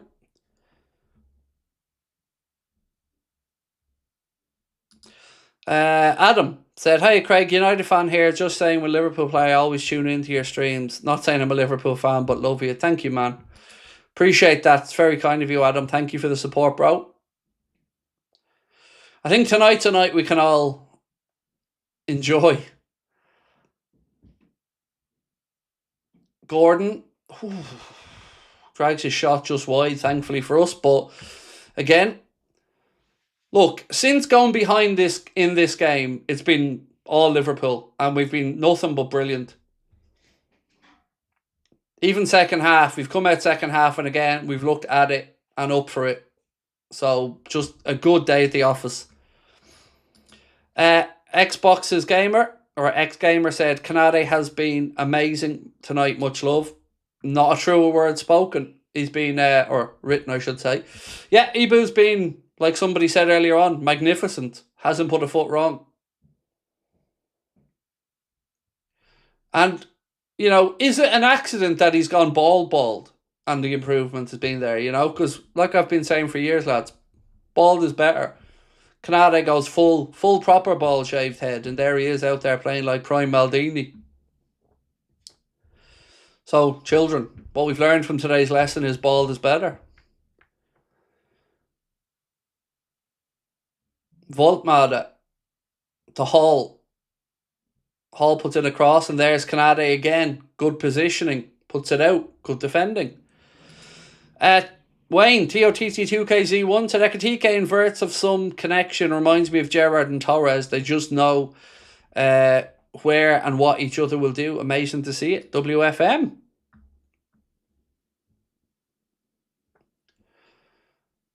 Tonali now for Newcastle. He fires in a shot, takes a deflection and flies over the bar. Alisson have to watch that one all the way. It'll be a Newcastle corner. This performance is well needed considering we have Manchester City next week. Absolutely, Charles. And also because Chelsea won, and if United win, everybody will have won. So it's kind of kept the table as it is. So let's see how United get on tomorrow. But Chelsea doing their job did put a bit of pressure on us, but they've answered the early setback magnificently. Corner to Newcastle. Trippier fires it in. Ali, safe hands, claims it under his crossbar. Well done, Ali. Some subs is the call now for slot, I think, said VX. Well, we do have a week between games. So unless there's something he's worried about from an injury overload concern or something like that, I think he will be probably making one lot of changes. Nothing too dramatic. Unless, like I said, there's some data showing that somebody's entering into potential injury. From the sports science side, I mean, everything's going so well out there. You'd be worried about changing it up too much. Gordon goes back to Pope. Pope puts the boot through it. This is Liverpool, such a vast improvement. Absolutely. This is the team that we know is there. The Ray Gravenberch dances with the ball. Yep, I love it's what I call the patented Gravenberch move, in that he uses his backside and then allows the ball to roll across his body and just resists the press that way. It's something that is a trademark move of his, in my opinion. But you're right, he just dances and glides across with the ball. Corner to Newcastle. Again, Szoboszlai out there doing his job, stopping Visa getting the cross in. Newcastle take that corner quickly. Hall puts in a cross. There's Ekitike to clear his lines. It's back with Trippier. He pings a diag. Again, there's Big Verds to head it away. And there's a Liverpool player down, so the referee stops the game for a head injury. It's Ekitike holding the top of his head. He's sitting back up, but I'm not sure exactly what happened. If it was from the header when he cleared it, or if there was something else. But Blake, thank you. Jones is about to come on, by the way. Curtis Jones is kitted off there and about to come on. I want Eboot to sign the contract, said Itachi. We've all said that, mate. But again, the numbers have to work, don't they, for all concerned.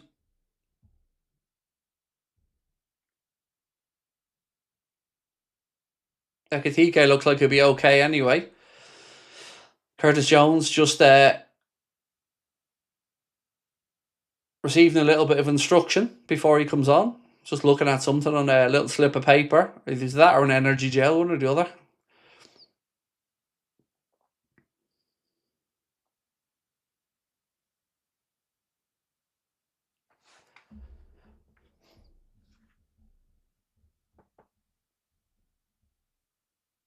Hugo getting Anfield. Go on, Hugo. Go on! Yes, Hugo. What a lad. What a lad.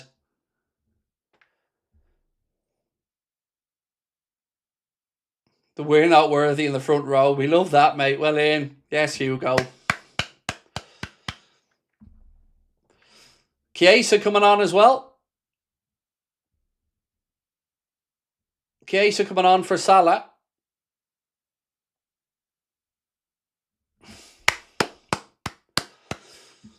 So Salah off, Chiesa on. And Newcastle bring Osula on as well. So it's Curtis Jones and Chiesa on. Salah off, and I missed who the other Liverpool change was. Ekitike, obviously, there you go. So Ekitike and Salah off, and Jones and Chiesa on. And Ekitike gives it a little 3-1 to the camera. I fucking love that, man. I love that, man.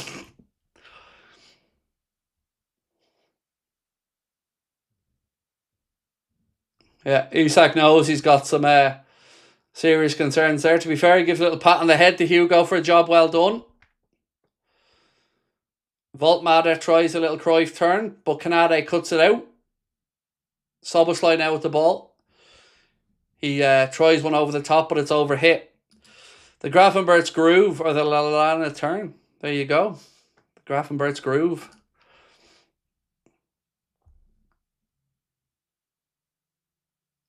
Cross in again. And speaking of Ryan, there he is to clear it. Jones. My apologies. The Gakpo.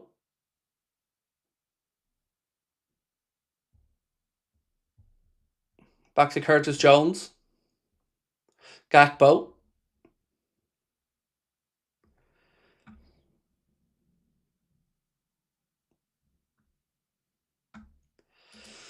Dellen's Awakened said, "Hi Craig, what's causing the inconsistency this season to you?" That's a very good question.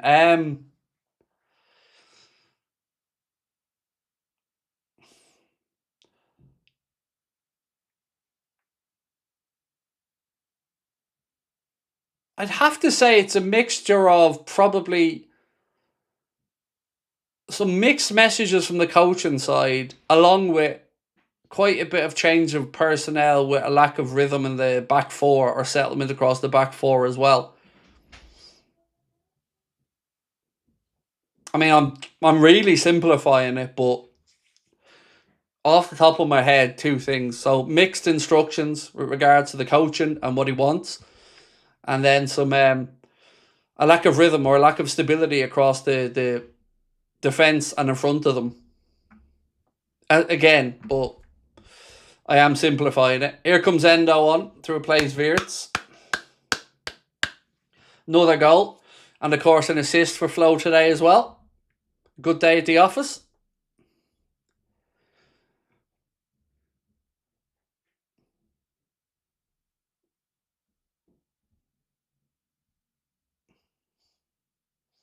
On comes Endo.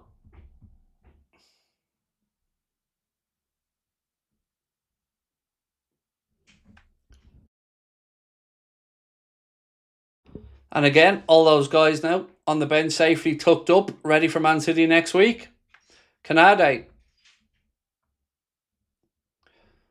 Back to Ali. Ali pings one out left side. Where Gakpo brings it down. Plays it to Jones. Kirkes. He fires one in looking for Cody. Oh, that's fucking snidey. That is fucking snidey from Byrne. Oh, Hooper, you're a fucking little dope. He went through the back of him to get the ball, Hooper, you fucking wobbly little cunt. That's shocking from Hooper. He went through the back of him to get the ball. Went through the back of Gakpo here. Watch. He goes through him to get to the ball. Now, how is that not a foul, Hooper? Goes through the back and the right knee to get to the ball. Absolute gobshitery of the highest order from Hoop. Absolute clown. You can ask me, Hoop.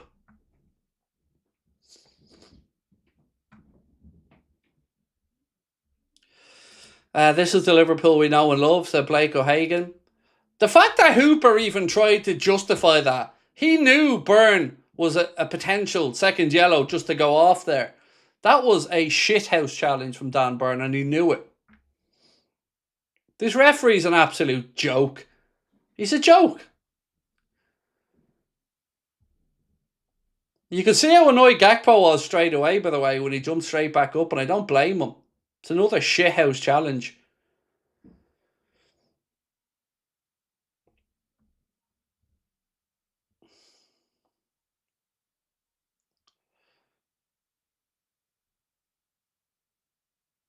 Canade. Well done, big man. Loses it, but then wins it back. Kirkes. Lads, I'm officially now, it is now official. I have declared shenanigans on Hooper. Because that's it. It is shenanigans. It's...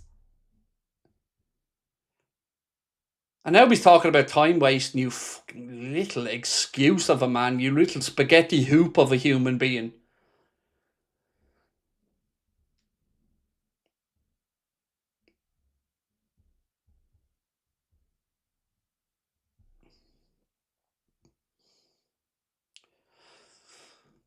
Gakpo with a cross in. Miley puts it behind Liverpool corner. He is already on a yellow. That's why Hoopty Hooper hadn't got the balls to do his job. Because Dan Byrne, the England international, was already on a yellow. That's exactly why. Because I promise you, I'm telling you now, if that was another Newcastle player that wasn't just booked, he'll book them for that. He knows it, I know it, you know it, anyone that knows football knows it. Except for that spaghetti hoop of a human. Absolute shenanigans of the highest order. And it's been declared now, there's no taking it back. I expect an apology from the PGMOL. If we declare shenanigans, that's serious stuff, like. Shenanigans isn't to be taken lightly.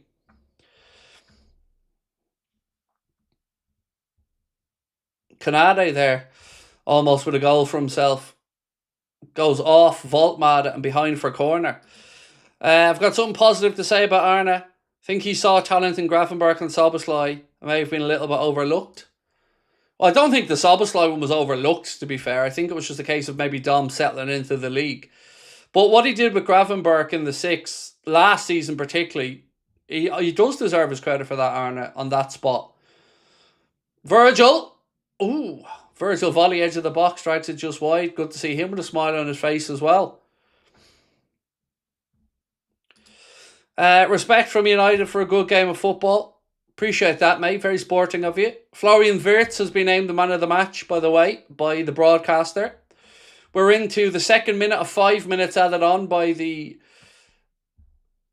Well, I struggle to say the word referee, but by your man out there, the shenanigans merchant.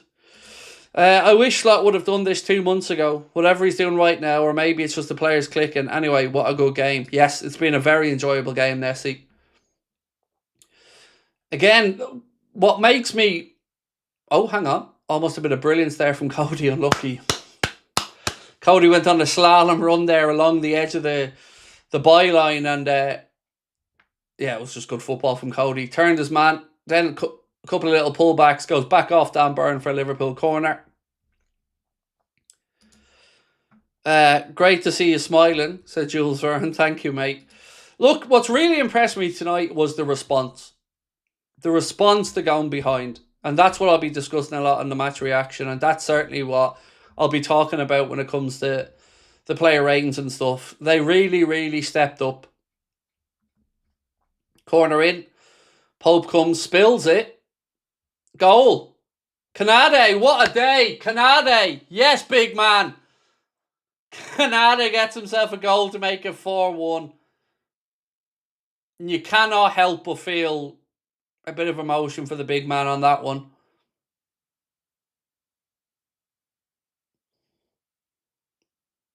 I've been heavily critical of him at times this season, but you can see all of his teammates rightly going up. And on the day that's in it, on his first game back, he rightly stands in front of the cop and takes the plaudits. Well done, big man. He's emotional.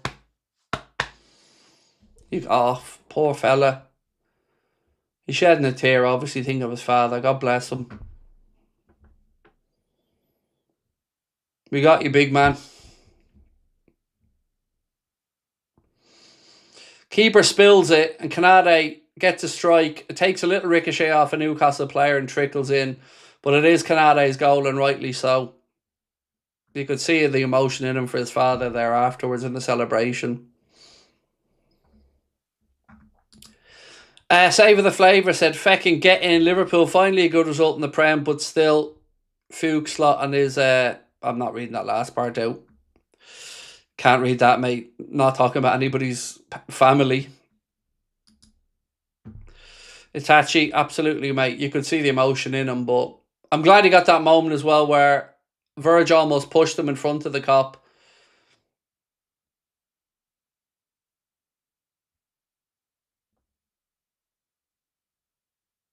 We've had 4 of the 5 minutes, and yes, no need to adjust your sets. It is Liverpool 4-1 up. Man, that felt good. Hats off to the entire team. Extra goal start to Canade, Virgil Ekitike. I started this before Hebrew scored. Started like a slot team, finished like a Klopp team. That, sir, is spot on. Spot on. But let's hope this is the norm. Because, again, this is what we know they're capable of. This is what has us dumbfounded at some of the way we've played. Because we know that they have this in them. Mike said, Ibu!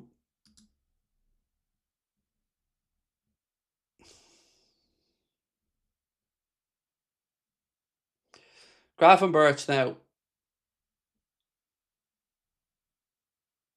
We're past the 5, so it's into additional time here from the disgrace of a ref. And Newcastle can't even do that right. Play the ball straight out for Liverpool throw-in.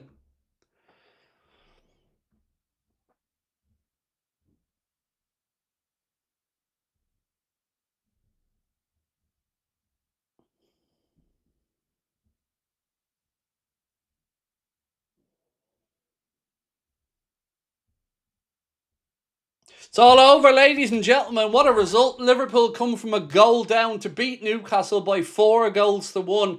And that scoreline doesn't flatter us one bit. The lads absolutely deserve that. To Arna and the boys and to everybody inside Anfield, well done on a fantastic night. That's a performance worth taking note of. That's a performance that we need to build on. And well done to all concerned on it. A brace for Hugo Ekitike. A goal for Florian Wirtz, and of course one for Ibrahima Konate as well. Ekitike straight across for a big hug for Ibu at the end of the game. You can see what it means to him as well. Our usual Liverpool is finally back, said Chase and Vlogs. Absolutely. Chuffed. Mr. H and friends, again, love to you and your family, sir. Gary Mackay said, Canada, your father be so proud of you. Absolutely, I'm sure he already was. But yes, it's a beautiful sentiment, Gary. Beautiful sentiment. And a great result and a great performance, ladies and gentlemen. That is now the new norm. That's what we need to do. That's what we need to keep up. Well done to Arna and well done to the players. Well done. All around. Job done. Off for a nap with visions of Hugo, said Chad. Right, ladies and gents, before I go, a last chance for the reminder. The giveaway. Win a signed Steven Gerrard frame shirt. Completely free. Scan the QR code below or use the link in the description for further details on how to enter. And as well, don't forget, if you fancy anything you see on the collector's corner and can't wait to see if you can win a prize, well, you can get yourself 20% off with our code Anfield Agenda 1. Scan the QR code in the bottom corner and that will automatically apply at the checkout, or you can just have a look yourself and use the code whenever you're ready. Jaden said, Ibu, your dad is looking down on you, smiling. Yes, he was brilliant tonight, and God, you'd be made of stone if you didn't feel from at the end there, where you could see he shed a tear. Liverpool up in the 5th place in the Premier League after that one, but a bit of space between us now and some of the chasing pack behind. 5th would get us a Champions League spot as things stand, but of course we also know United play tomorrow. Ekitike's out there dancing around Anfield. Canada's just having a quiet moment of reflection for himself in the centre of the park there. Obviously a thought for his father. Ladies and gentlemen, we will see you for the match reaction. It's going to be a fun one. It's going to be a positive one. We'll see you in 60 seconds. Liverpool 4, Newcastle 1.